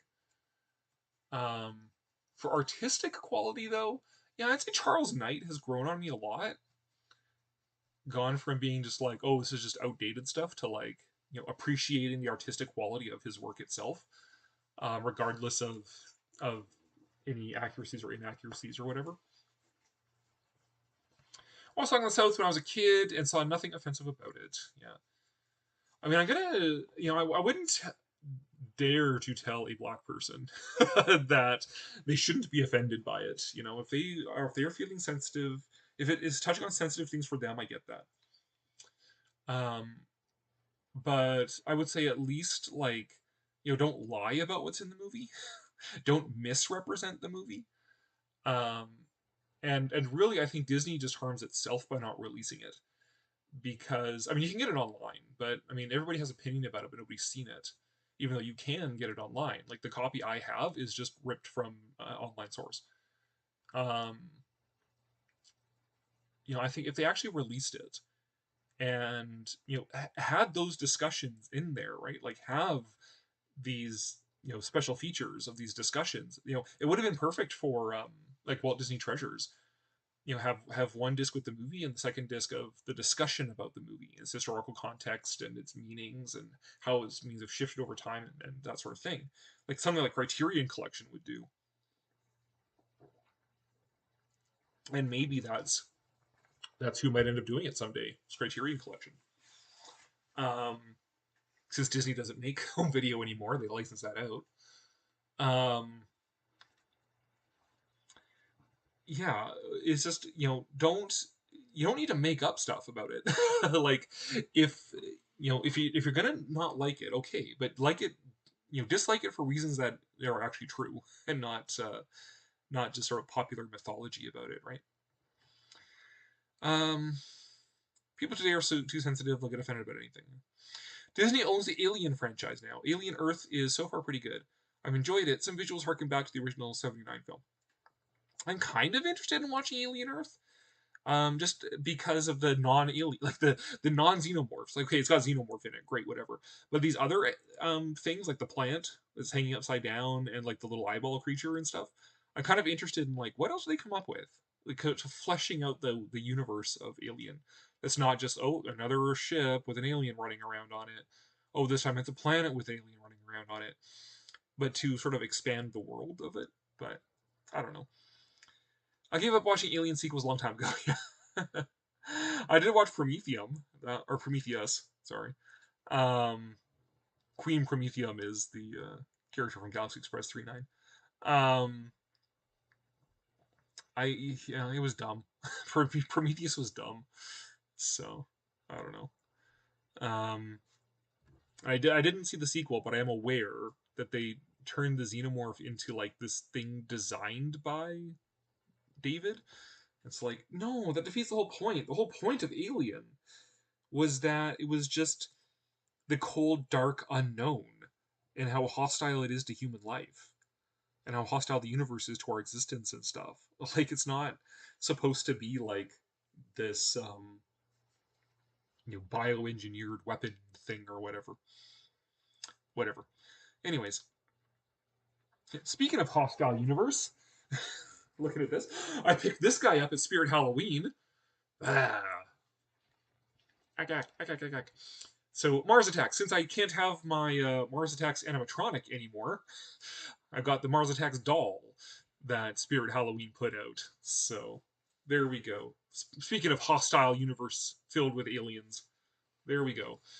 Um, Controversial opinion. I rather liked the live action Aladdin. When I heard that Will Smith was going to do his own thing and not try to be Robin Williams, I tried it and enjoyed it. I liked aspects of Aladdin, but I wasn't in love with the overall product. Right? So if I was going to grade the live action Disney films, I think the best ones are Jungle Book and Cinderella. Um, Jungle Book did a fantastic job of completely rebuilding the story from the ground up. They went back to the books and pulled out a story that has genuine heart and feeling and narrative cohesion. It's not just like the cartoon is just like, things happen, right? As they're trying to get Mowgli back to the man village. Whereas the live action Jungle Book had an actual story with actual heart in it, and emotion and feeling, and themes of family and identity and belonging and all sort of stuff. So I thought the live action Jungle Book did great as a complete rebuild of a movie that wasn't that great to begin with. And then Cinderella, I thought, did an excellent job of fleshing out the movie that does exist. So it's not just like, oh, here's the movie again, but like fleshing it out, making the characters more characters, giving them more fuller, more complete motivations, and the prince is actually a character in the live action Cinderella. Stuff like that. Um, Beauty and the Beast was a case where it visually looked all right, but and I did almost cry during the Beast song, but it really just reminded me of how good the cartoon is. It's like they either made stupid changes to it, or they just made it longer. They made the Gaston song have like a whole dance number with it and stuff like that. And it's just like, it made me think of what a good movie the cartoon Beauty and the Beast is. Aladdin was kind of the same. I liked aspects of it. I'm visually sumptuous, visually gorgeous, and conscientious casting where it mattered as well, right? Like wasn't just like this stunt casting. Like, let's cast a Latino for Snow White, which is just stunt casting. But it's like, no, this is a movie that is set in the Middle East, so let's have actors of Middle Eastern descent in it. Makes sense. So I like those aspects of it. But it still had a bit of that, like, yeah, this is mostly reminding me of how good the original cartoon is. Um, yeah, I can't. I'm trying to remember the other ones that we saw. We saw pretty much all of them up to like Aladdin and Lady and the Tramp was the last one I attempted to watch. So, never saw the live action remake. Alien was a remake of It, Terror from Gone Space, and Planet of the Vampires. Yeah. I should have brought up that my trips to Milwaukee, Wisconsin, I would give a soft mention to Milwaukee Public Museum, and it's pretty well detailed when it comes to small local museums go. Well, all right, good to know. If I'm ever in Milwaukee, I'll make sure to go to the museum. I like the shirt. Which shirt? This shirt? My banana shirt for my Kong Skull Island Luau here. Let's see. H.R. Geiger gets hardly no credit for creating the xenomorph. Where'd it go? Oh my gosh. Sorry. We got so behind the chat here. Where did we go? Alien used a lot of his imagery, yes. More so, I mean, I remember when I was into Alien, um, when I was a teenager, when there was only like 3 Alien movies, right? Um, H.R. Geiger was more well known as the source and creator for the Alien aesthetic and the designer for the films and stuff. He got his credit then more so than he does now. Corey, did you ever see a film called Planet of the Dinosaurs? Really low budget, but really good dinosaurs. I feel like I have, but I don't remember offhand which of the movies with the word dinosaur in it that one is. Any new figures on your shelves?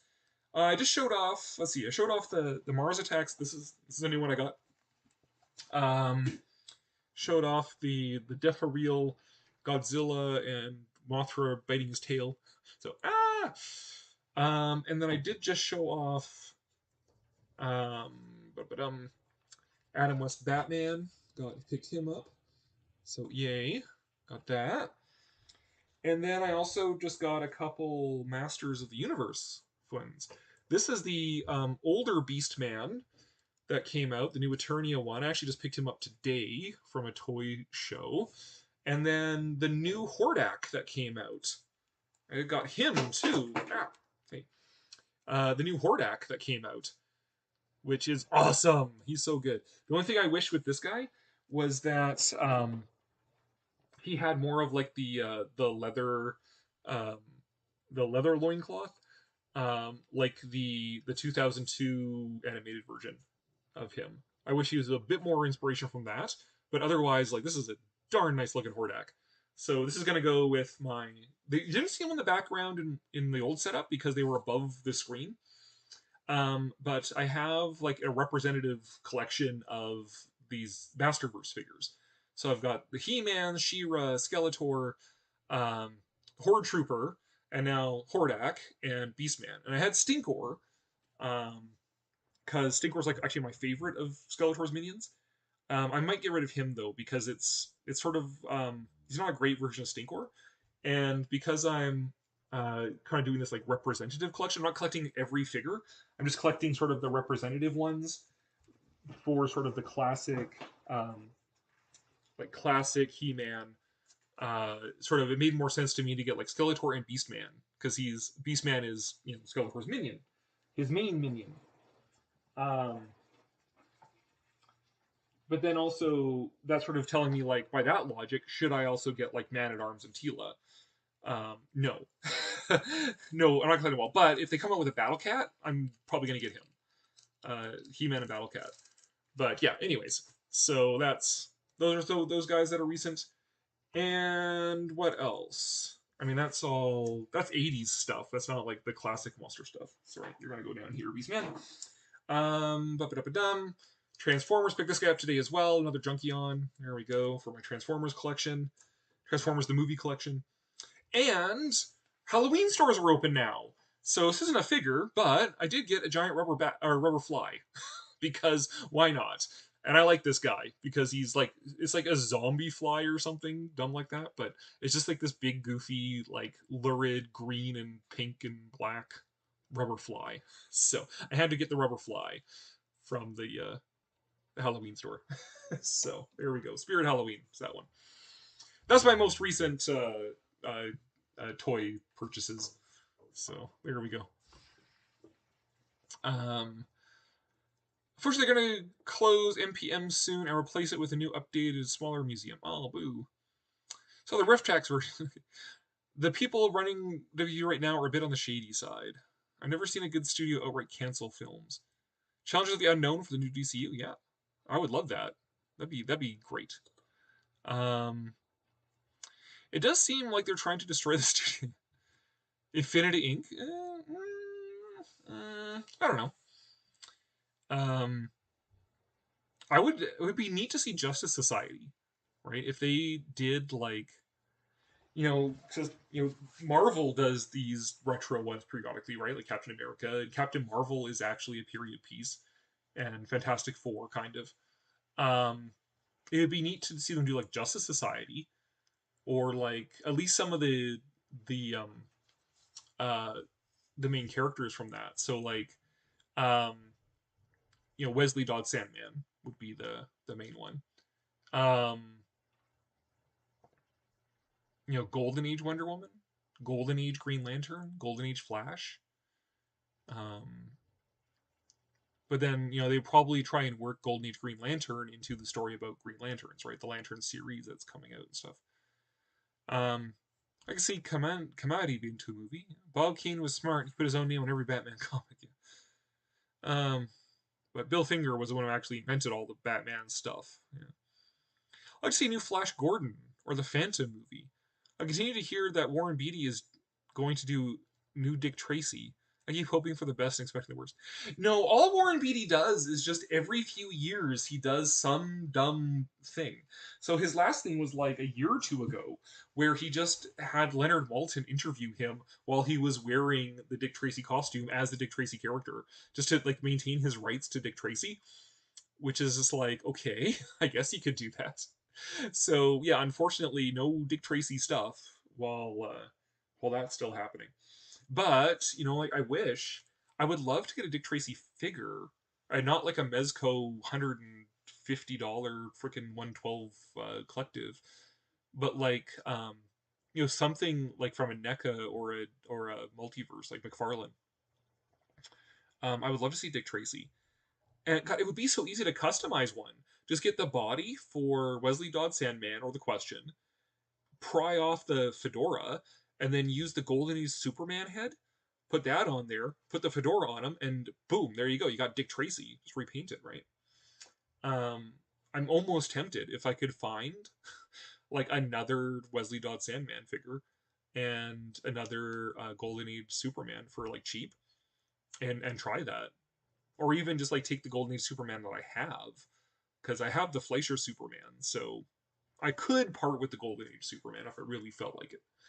Um, but make a custom Dick Tracy figure.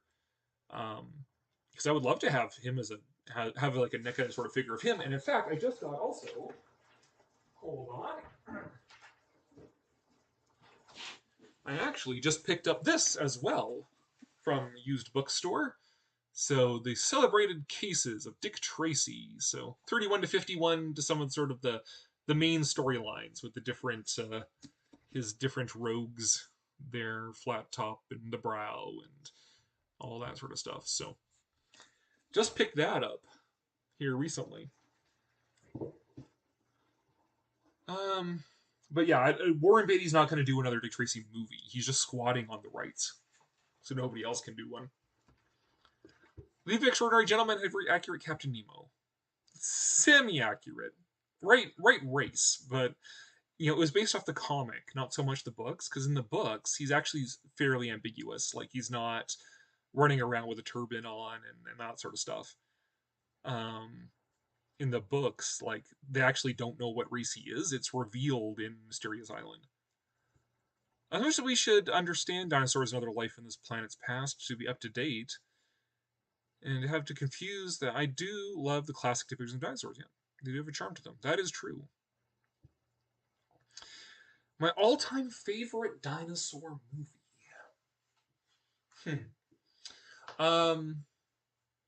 For strictly dinosaurs, I would say The Lost World. So 1925 Lost World, that poster right there. Strictly dinosaurs. I mean, King Kong has dinosaurs in it, right? Fantasia has dinosaurs in it. Fantasia is my favorite movie of all time, so technically, I suppose you could say Fantasia, but it's not just dinosaurs, right? Kong is not just the dinosaurs. Kong is a monster movie. That's the birth of monster dinosaurs, right? The Lost World, because of the limitations of the technology, had dinosaurs being dinosaurs, right? They're rarely, there's only a couple of scenes where they're attacking people. Most of the time they're attacking each other because that's all the technology could do. Then in King Kong, the technology advanced enough where they could have the dinosaurs fighting the humans. And that's all they do, right? So, I mean, the T Rex is attacking Kong, but he's attacking because he was threatening Fei Ray. But the Stegosaurus is attacking the humans. In Son of Kong, it's the Styracosaurus that's attacking humans. Like, these animals don't exist in an ecology, they exist to attack humans. They're movie monsters. Um, but the Lost World, they're actually dinosaurs. And then Jurassic Park, I guess, would be sort of for something a little more modern. I mean, it's still 1993, but um, something a little more modern would be Jurassic Park. I haven't, other than documentaries, I haven't seen anything since Jurassic Park that was worth the money it took to make it. For documentaries, I mean, Walking with Dinosaurs, the whole series is the classic. So, walking with dinosaurs, walking with prehistoric beasts, walking with monsters, walking with cavemen. That whole series, it's really good. Um, and then actually that new one, that Life on Earth one, is also really good.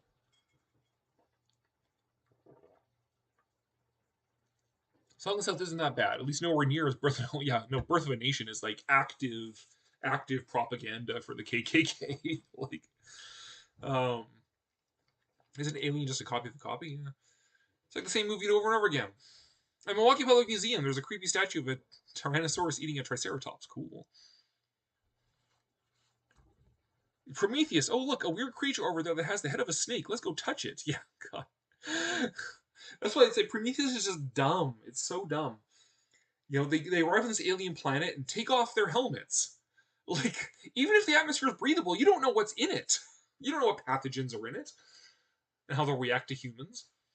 Let's go touch this weird snake thing coming out of the goo. Yeah, that sounds like a great freaking idea. I mean, I love animals, but I'm not going to go touch something on an alien planet.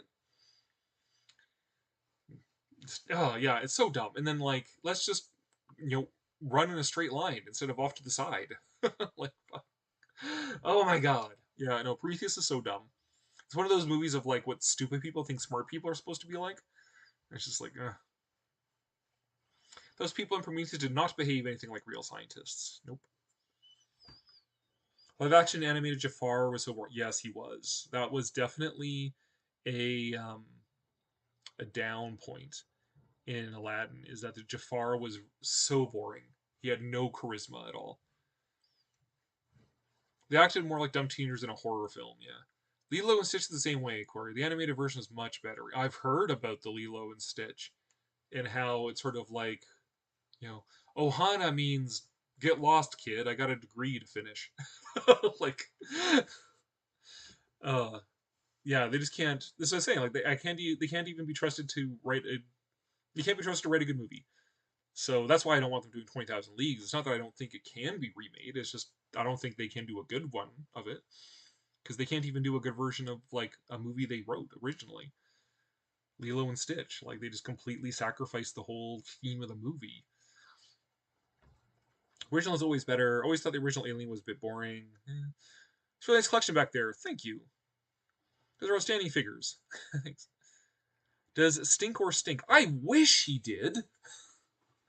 Yeah, I wish Stinkor stank.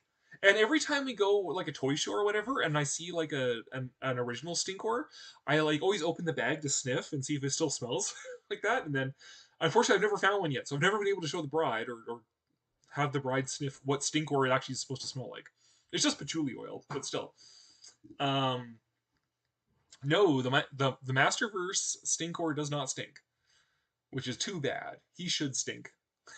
So, alas, that's his whole gimmick is that he stinks. But yeah, no, I fell in love with Stinkor um, with the 2002 He-Man cartoon because they gave Stinkor this amazing origin episode and it's so crazy that he became like my favorite of Skeletor's minions. But as I said, the since my collection, my very small collection of He-Mans, is meant to be sort of representative and not like a complete whatever. Um, I thought, it kind of makes more sense to have Skeletor and Beastman because Beastman's his right hand guy. Stinkor is just sort of one of his like weirder minions, and the Masterverse version of Stinkor that they have so far is just the one from the Revelation cartoon, which is garbage. Um, so he just looks like kind of plain whatever. I like the new Eternia figures because they've got these really good redesigns of them, and you can mix and match the parts and the accessories, so you can kind of like customize them. And so, I mean, this Beastman is pretty much out of the box from how he looks, but like the He-Man, I actually customized him a bit. Um, and Skeletor, like the He-Man, I customized by just adding like some other parts and taking some other parts off and stuff like that. Skeletor, I actually like went in with like paint and pen and scissors and stuff too, craft knife and whatever. Customized him. The She-Ra, they come with different heads, different hands, and different accessories and stuff like that. Hordak, I haven't done anything to yet. I think I'm just gonna leave him like this. But if I can ever find like a custom like belt for him to give him more of like the leather around here, like the 2002 cartoon, then I will totally do that. Because I figure these are sort of like childhood nostalgia collection things, so I'm going to enjoy them and customize them as I see fit and that sort of thing. And the Masterverse figures are really good for that. Um, Plus, they're like that. I really like that 6-7 inch range of figures. I really like that, and that's where these Masterverse ones fit in. And I'm hoping that since Mattel is getting the DC license again, they're getting it like McFarlane is losing the DC license. Mattel is getting it back. I'm hoping that Mattel does figures like this. Like I hope they do Masterverse quality figures, even if it's like DC Masterverse, instead of multiverse. Um, and I'd be interested to see what they do and if it would be worth getting into those to build like my old superpowers collection from when I was a kid in the 80s or what. With I thought about it with McFarlane, but then I kept missing key figures that I would need for that collection. And, yeah, eventually I was just like, forget it. I'm not gonna bother. We'll wait and see what Mattel comes up with.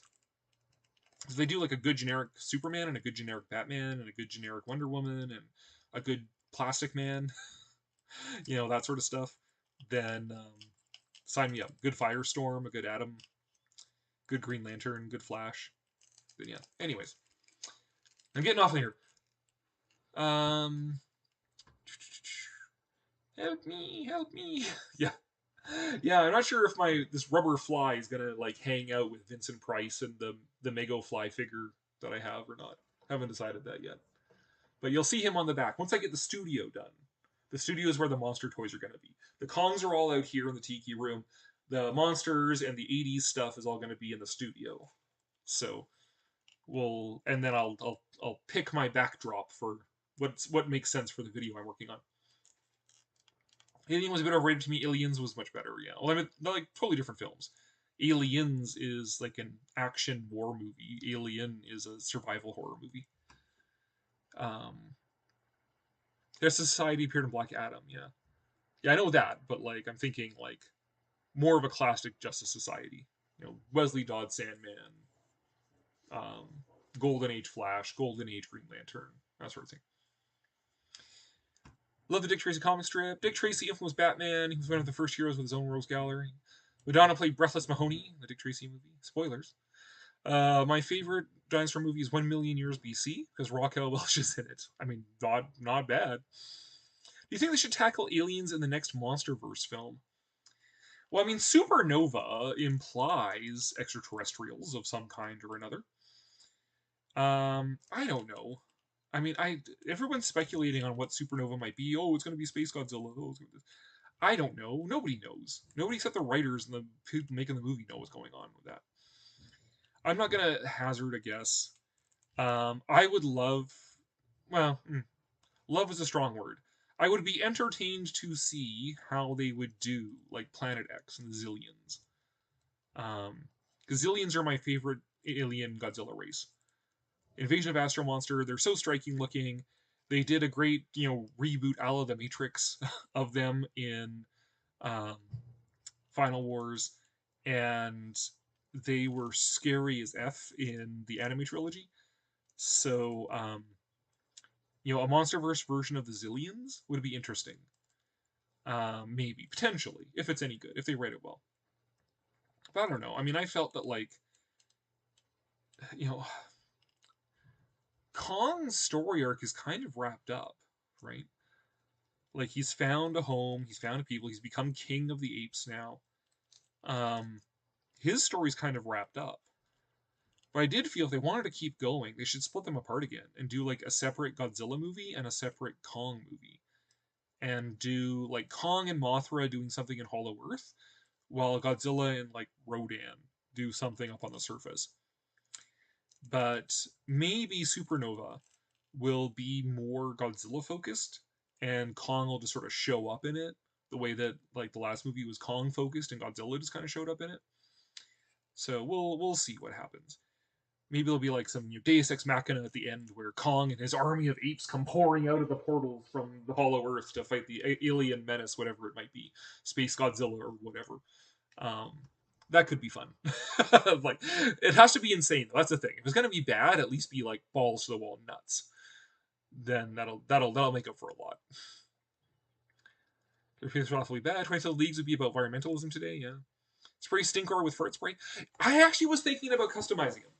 When I started customizing Skeletor, I was thinking, you know what I want to get for Stinkor is a bunch of like dials and valves and stuff to put on his harness, and then get like an actual bottle of like little fart spray and attach that to his back somehow, and so that he could actually have like a fart spray action feature. But I couldn't find the little like dials and valves and stuff to put on his harness, so I was like, whatever. Not gonna worry about that. But I thought about creating like a custom Stinkor that actually sprayed stink spray. They would probably gender swap Captain Nemo. Yeah, probably. They should include a steam-driven robot as part of Nemo's crew. I would go for that, sure. Now that Kong has his king title in the MonsterVerse with Scar King out of the way, where do you think they could go explore Kong's story in the upcoming Supernova movie? I think I just talked about that. I don't know where else really they could go with Kong's story. Kong's story's kind of done. I mean, logically, a Kong movie would really be a Suko movie. It would be Suko growing up and coming of age with Kong mentoring him. That would be the most logical story for the next Kong sort of focus movie. Um, Teenage Suko. Um, bloody hell, this stupid Beastman's hat always keeps falling off. Yeah, I mean, I don't know. My speculation doesn't really matter. They're gonna do whatever they want to do, and they're just gonna do that. And anything I could speculate doesn't matter. They're not reading my mind. They're not asking my opinion. So nothing I say is gonna matter. Um, beats me. Like I said, I think the scene I would love to see if Supernova is about some extraterrestrial menace that comes to the planet, another Ghidorah kind of thing, and Godzilla has to fight him or whatever. The scene I want to see is a whole bunch of monkeys all pouring out of a Hollow Earth portal and attacking the thing from space. That's the scene I want to see. That's all I really care about right now. They get that scene in there, then all right, perfect. They should have mermaids in 20,000 Leagues remake. That would be a lot of fun. You know what? There are so many scenes that got cut out of the book um, for when Disney made it the first time. You could take all the scenes they cut and make an entirely different movie out of it, with like Atlantis and whatever else.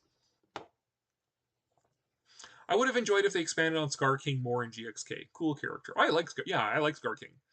Scar King. I mean, I still like I like Mechana Kong more, But I like Scar King. Scar King to me was like the breakout character in GXK.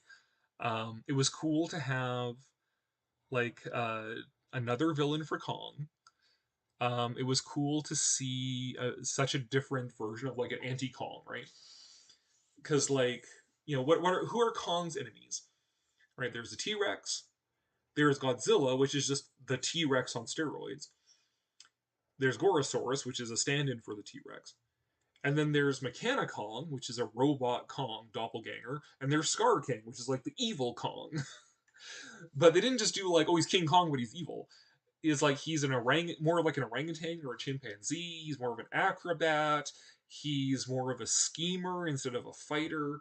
But he's also got like martial arts. Kong had the axe, he had the whip. Like they had the contrasting each other in these very different ways, which I enjoyed. And he was just such a dick.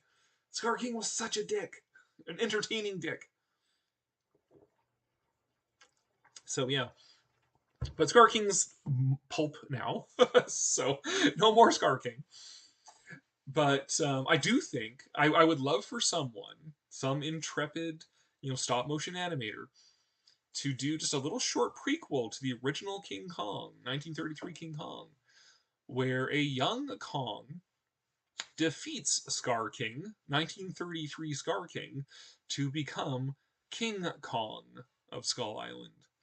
I would love to see that little fan film being made, but we'll see if somebody with more talent than I do will ever make that.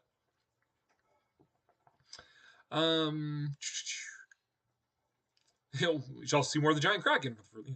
Destroyed Alien franchise Alien 3.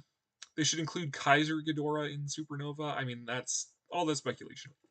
It could be Space Godzilla. It's going to be Kaiser Ghidorah. It's going to be Gigan. It's going to be whatever. It's always that everyone is all hyped on what they think it should be. That's okay, Martin. We're just catching up to the comments here now. Bring back the simians from Godzilla vs. Mechagodzilla. Sure. Or the alien cockroaches from Godzilla vs. Gigan. Yeah. Yes. Make the monsters talk again. The humans are so mean to us. Hey, Angira, something funny going on. Better check it out. Okay. That's a good idea. Bring back the Seatopians. Well, I mean, we already basically had them, didn't we? That's what the Eevee in the Hollow Earth are, basically. It's underground civilization, right? Maybe they should make a sequel to Etrigan and bring back Manda. Bring back the Flying Submarine. That would be a good movie for oh shoot, what's his name? -1 guy. Why did I suddenly forget his name? I've watched like other movies that aren't even Godzilla. God, Yamaguchi? Whatever. Anyways, -1 guy. Always Sunset on 3rd Street guy.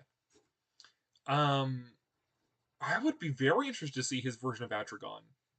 Yeah. I mean, I would love to see Atragon actually as a period piece from when it was written. So like 1903.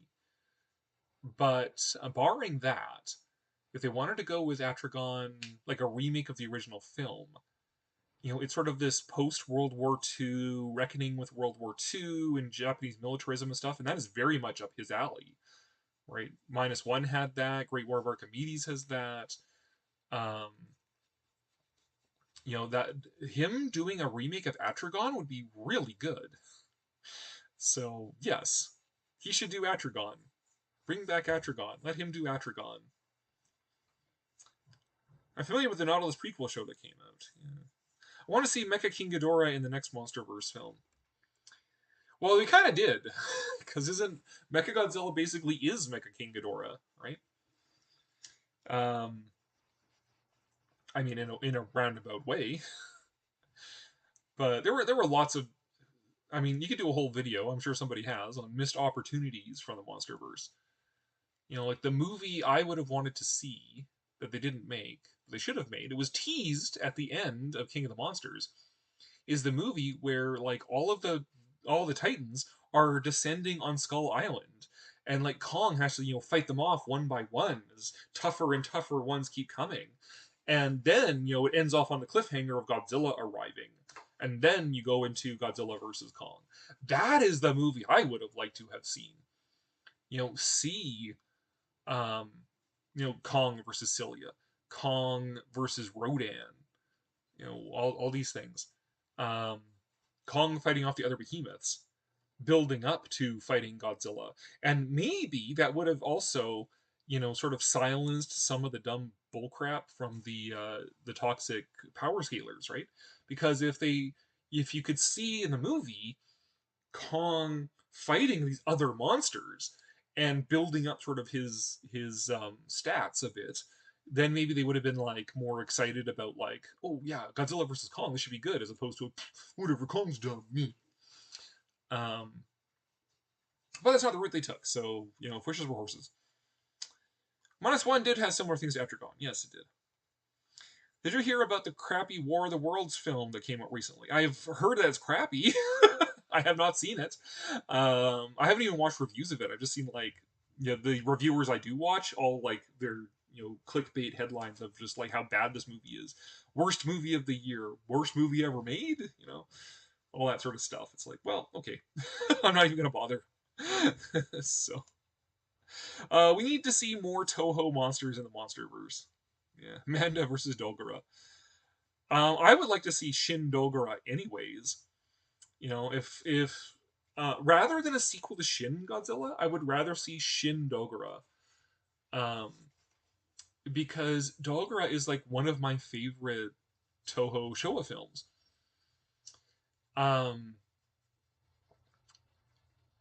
And it has this like amazing sort of apocalyptic underlying um, threat in it that's never fully explored in the movie, right? Because the movie is a diamond heist movie.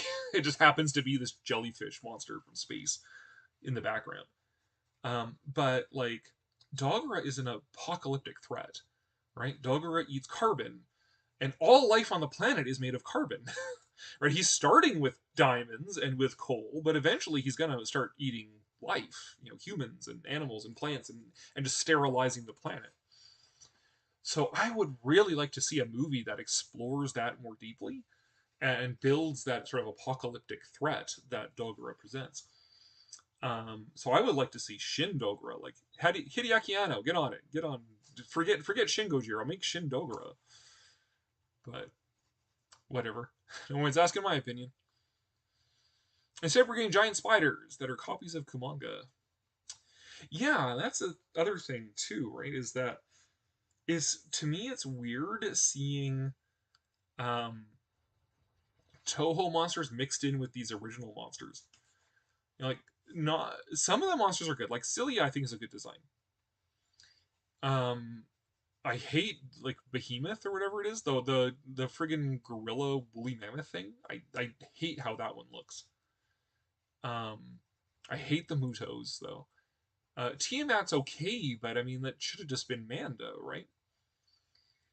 Um, to me, having Godzilla mixed in with these original monsters kind of diminishes the idea that this is actually Godzilla.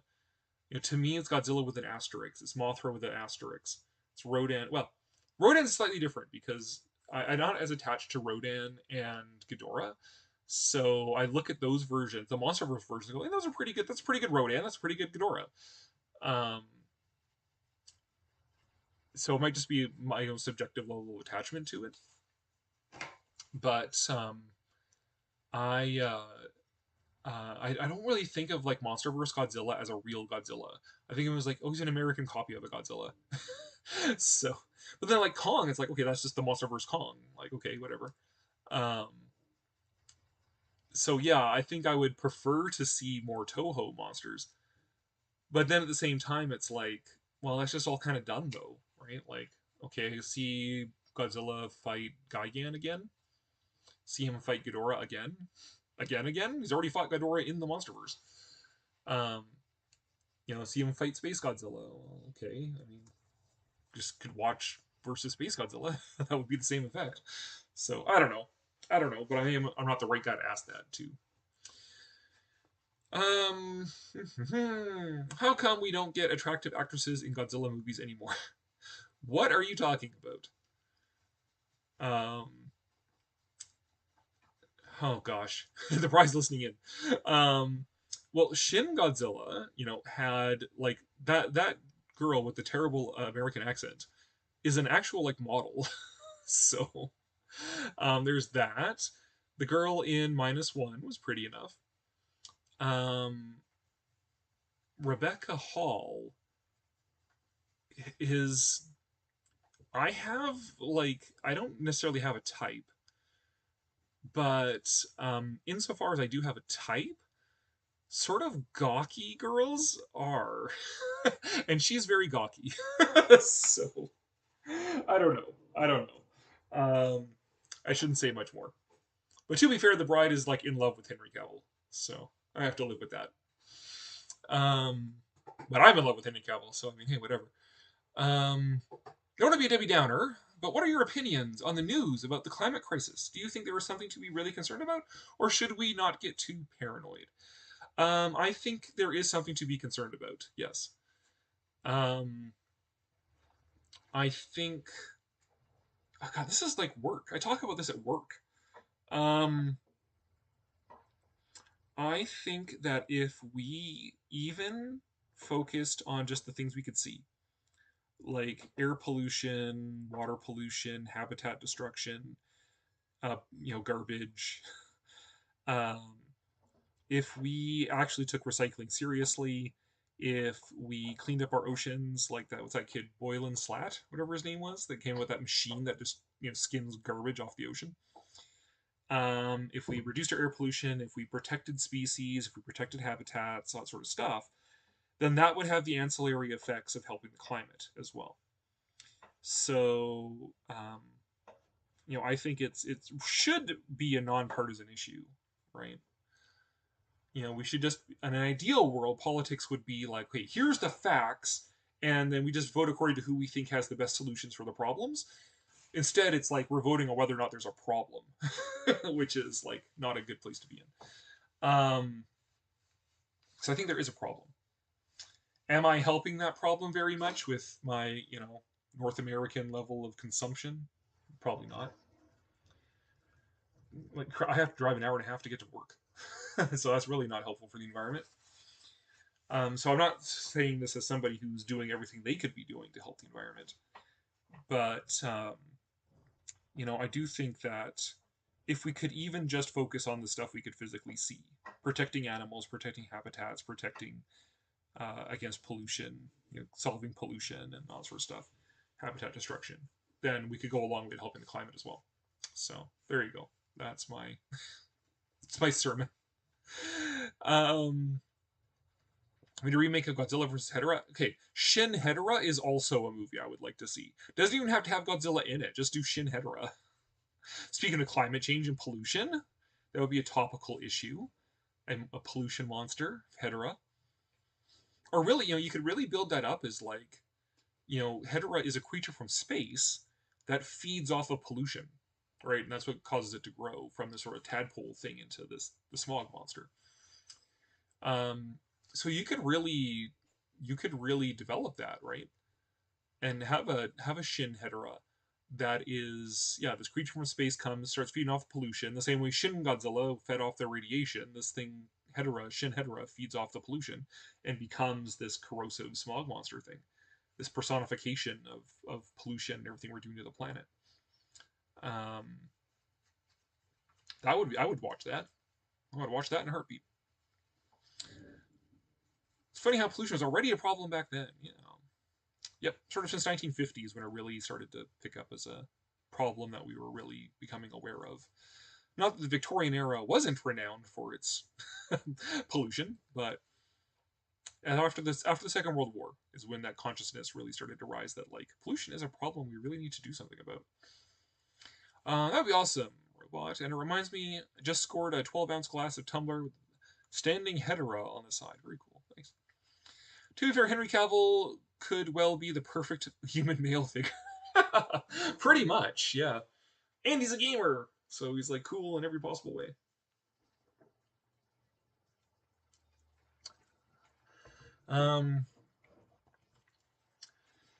Yeah. And I mean, that's, if we're talking purely looks, and you got Gal Gadot, who's like an excellent counterpoint as Wonder Woman, I will add. But that's my other thing that's like, said I don't have a type, but if I did, it's gawky girls and Ashkenazi Jews are like, I don't know why, but works. Gal Gadot, um, who else? Jennifer Connelly, um, Julia Louis Dreyfus, Sarah Silverman. I don't know, whatever. Um, anyways, um, also, did you hear what our president wants to do the Smithsonian and replace children's broadcasting with PragerU? Oh God, that wouldn't surprise me. Hasn't the Earth's climate been changing for centuries? Yes, but here's the thing. We know what the natural cycle should be doing. Based on all the data, everything worked out over this past, because we're okay. So we are currently in an ice age right now. For the last 2.6 million years, we've been in an ice age. Ice age is a period of time with permanent ice at the poles. And during an ice age, the climate naturally fluctuates. And when it gets lower, that's glaciers grow, right? When it gets warmer, that's when glaciers retreat. We're in interglacial right now, a period of glacial recession. What should happen, based on previous cycles, everything we've studied about this ice age, is that the climate should start to taper off and then start to decline and get colder over the next few millennia, leading up to glaciers growing again. That's what should happen. But all of the trends, all of the data is showing that the climate's just going to keep getting warmer and warmer and warmer. It's not tapering off. It's still getting warmer. And that's buoyed by measurable facts, like how over the last 600,000 years, there has not been more than 300 parts per million carbon in Earth's atmosphere. And since 1950, that has gone to over 400 parts per million and growing. So, stuff like that's going to have an effect on the climate. So, yes, the climate's been changing for centuries, for millennia, for millions of years. But we're concerned about what it's doing right now, and how what it's doing right now isn't what it should be doing. That's the thing that is making people concerned. We should also be on the lookout for Man Bear Pig. Yes. Man Bear Pig should definitely be captured. That should be the next movie, Godzilla versus Man Bear Pig. Yes. That should be Godzilla X Kong Supernova should be Man Bear Pig. Mecha Streisand could also join in. Gal Gadot looks like a boy next to Linda Carter.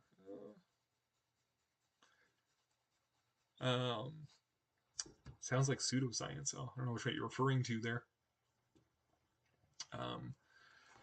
Well, I mean, Linda Carter was not an unattractive woman either.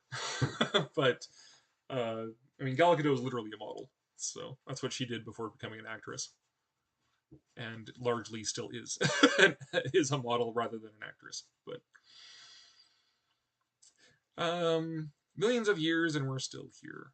Well, our species has only been around for like 500,000 years, if that.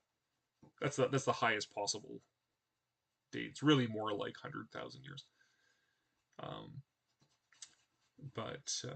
Yeah.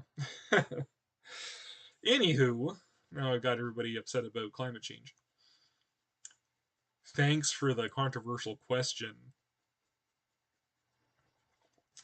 Well, that's my thing. It's like, sometimes I get the whole like, oh, you're like some evil conservative, whatever. It's like, actually, no, I'm pretty liberal. I'm just anti-woke liberal. Because the woke are anti-liberal. So there's some things where it's like, actually, I would probably end up agreeing with the woke on more, but the woke are also insufferable moralistic jerks and anti-liberal. So, and anti-democratic and anti-Semitic. But whatever. Anyways, geez, now I'm turning into one of those channels. I guess I have to start making a video every other day about some crappy movie. How it's gone woke or something. I could make a case that we're all going to get eaten by fire ants, if that was the result I was looking for. That might be a little more far-fetched. But anywho, sorry, I was saying that my Martian was lying on the floor, and I hope he's not getting scratched up. But let's see, we've been going at this now for almost 2.5 hours. It's knocked over Adam West Batman. Oh no, on fire ants. At the risk of this getting more politically controversial, you might draw the Skull Island Luau here to a close. I don't have any fancy outros or intros or anything this time because I haven't had the time to put things together. So when it ends, it'll just be me turning it off. Oh, Martin's got another controversy. What are your opinions on theory that there was an ancient civilization before the human race that came on the scene? No. No. There's no evidence for anything like that. There's no evidence of a pre-human intelligent species. There were other species of humans around, like Neanderthals and all of those. Like we were not the only species of hominid ape on the planet. We're just the only surviving one, largely because we're us, and we wiped out all the other ones. And interbred with them. I've got Neanderthal genes in me. If anybody of European background has Neanderthal genetics in them. But I mean, civilization. Neanderthals were around and all of that, sure. But as far as like an advanced civilization, like Atlantis or something like that, some reptilian Atlantis, no, there's zero evidence for anything like that. Have you ever seen the giant face on the surface of Mars? There is no giant face on the surface of Mars. That was just sort of a trick of the light on some features, some land features on Mars. They've gone back and they've taken more photos of that feature, and it doesn't make a face all the time. It was just that one weird fluke of the angle of the photo versus the angle of the sun, the time of the day, the season of the year, and all sort of stuff. So, it's covering it up. Dum dum dum. Yeah. The conspiracy so complete, there's no evidence of the conspiracy. That proves the conspiracy. Yeah. Yeah. I deal with that one too.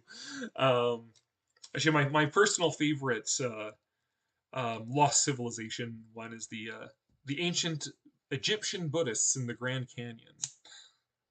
So, according to some conspiracies, they even built the Grand Canyon itself. But no, I like that one because when you actually look into it, it's obviously an April Fool's hoax in like this one territorial newspaper in Arizona. But it's since been picked up as like, oh, don't believe everything you hear. The Smithsonian is lying to you. This one newspaper article published in early April of 1909, it has the truth. Don't believe the media. Believe this one newspaper from over 100 years ago. but that's just because I just know about the Grand Canyon a lot because it's one of my favorite places. So I'm well versed in the actual facts about the Grand Canyon. There are also stories about ancient Atlantis in so many cultures. Well, not exactly. There are stories of sort of some ancient idyllic sort of civilization. But Atlantis is very particular. It was created by Socrates, ostensibly, Plato, really, to illustrate what he believed were the sort of ideal virtues that a society should have. But not Atlantis itself. Atlantis was the counterpoint.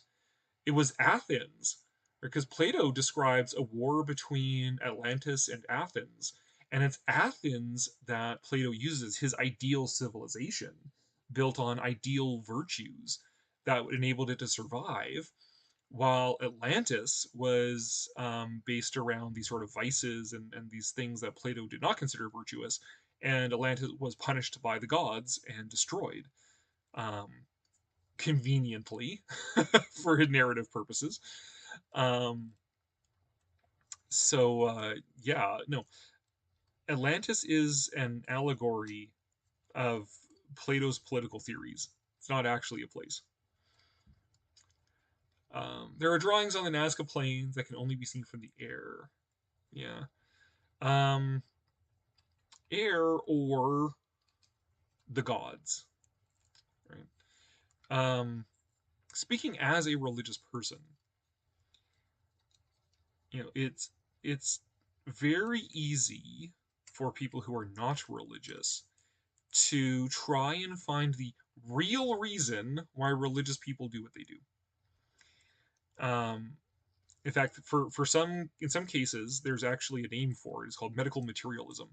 So medical materialism is the belief that, like, there's the reason why, like, there's dietary laws in the Old Testament, the Hebrew scriptures, in the Quran as well, is that the ancient Hebrews of Bible times had some kind of advanced knowledge of, like, germ theory, and they knew that eating pigs and eating lobsters actually made you sick, so they prohibited it. That's not it at all. That is not at all why they did that.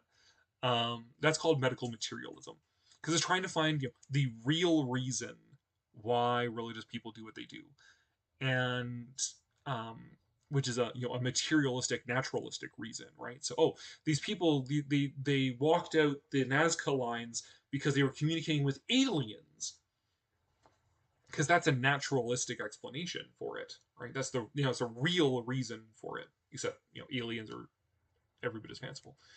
No, they did that to communicate with the gods. We as religious people do a lot of stuff out of a sincere belief that we are in communication with God or the gods or what have you. Tomorrow I'm going to church and I'm going to be, eating bread and drinking wine because I sincerely believe that doing so is an act of union with Christ. What is the real reason? No, that's the reason. I'm telling you the reason. That's what the reason is. It unites me sacramentally to Christ. The Nazca lines, they did it because they were communicating with the gods. That's who they expected to see these images. They were making these gigantic effigies of what was important to them and their belief system for the benefit of the gods to see it. Why did the Aztecs rip out people's hearts? It was because they thought the gods wanted them to do it. That's the reason. So there's no conspiracies about aliens or whatever involved the Nazca lines. It's because they were communicating with the gods. Anyways. Religion is actually much more interesting when you get past the idea there has to be some kind of naturalistic explanation for what people do, and just accept what people are doing and try and understand the reason within their own minds as to why they're doing it, rather than try and figure out the real reason why they're doing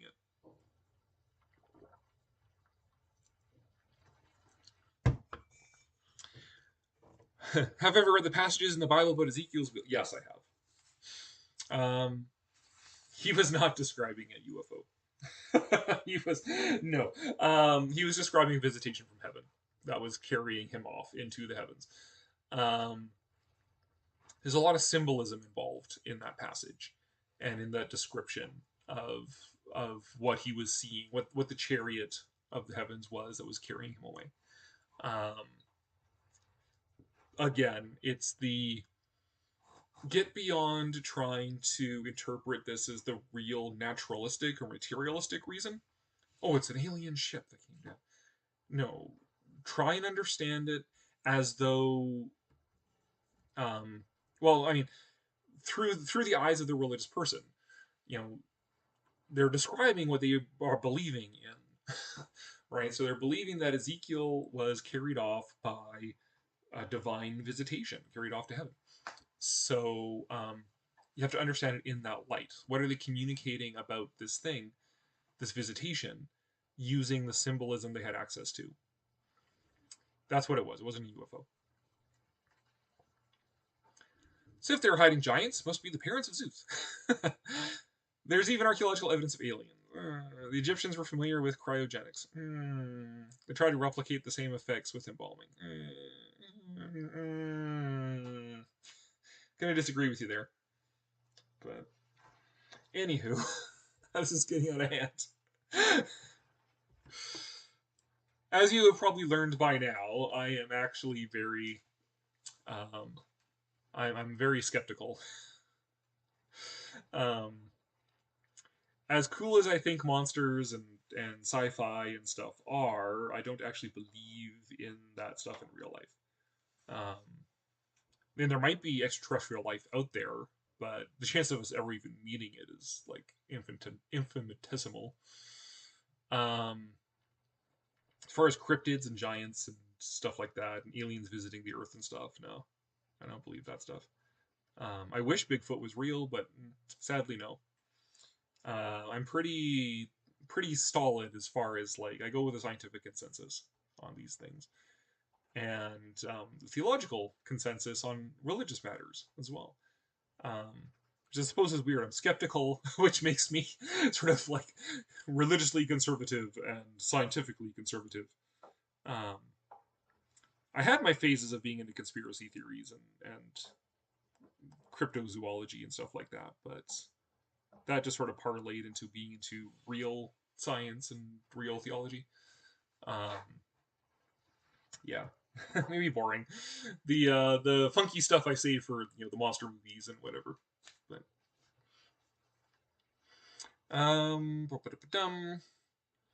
it was described as a wheel, therefore as a flying saucer. Well, not necessarily. You mean the Giza pyramids weren't built with the help of alpine horns? No, wasn't it like woolly mammoths that they helped build the pyramids?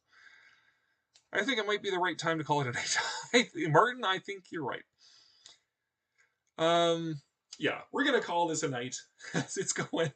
The bride is gonna lose her mind because she actually has a degree in archaeology. I have a degree in museum and heritage studies and a degree in theology. So, anywho, yeah, we're gonna call it a night. It's almost 3 hours, anyways. A little over 2.5 now. So, thank you very much for hanging out with me this evening, and despite our whatever philosophical differences, that hopefully we can do this again next month. We'll get back together. It'll probably still be the Skull Island Luau again.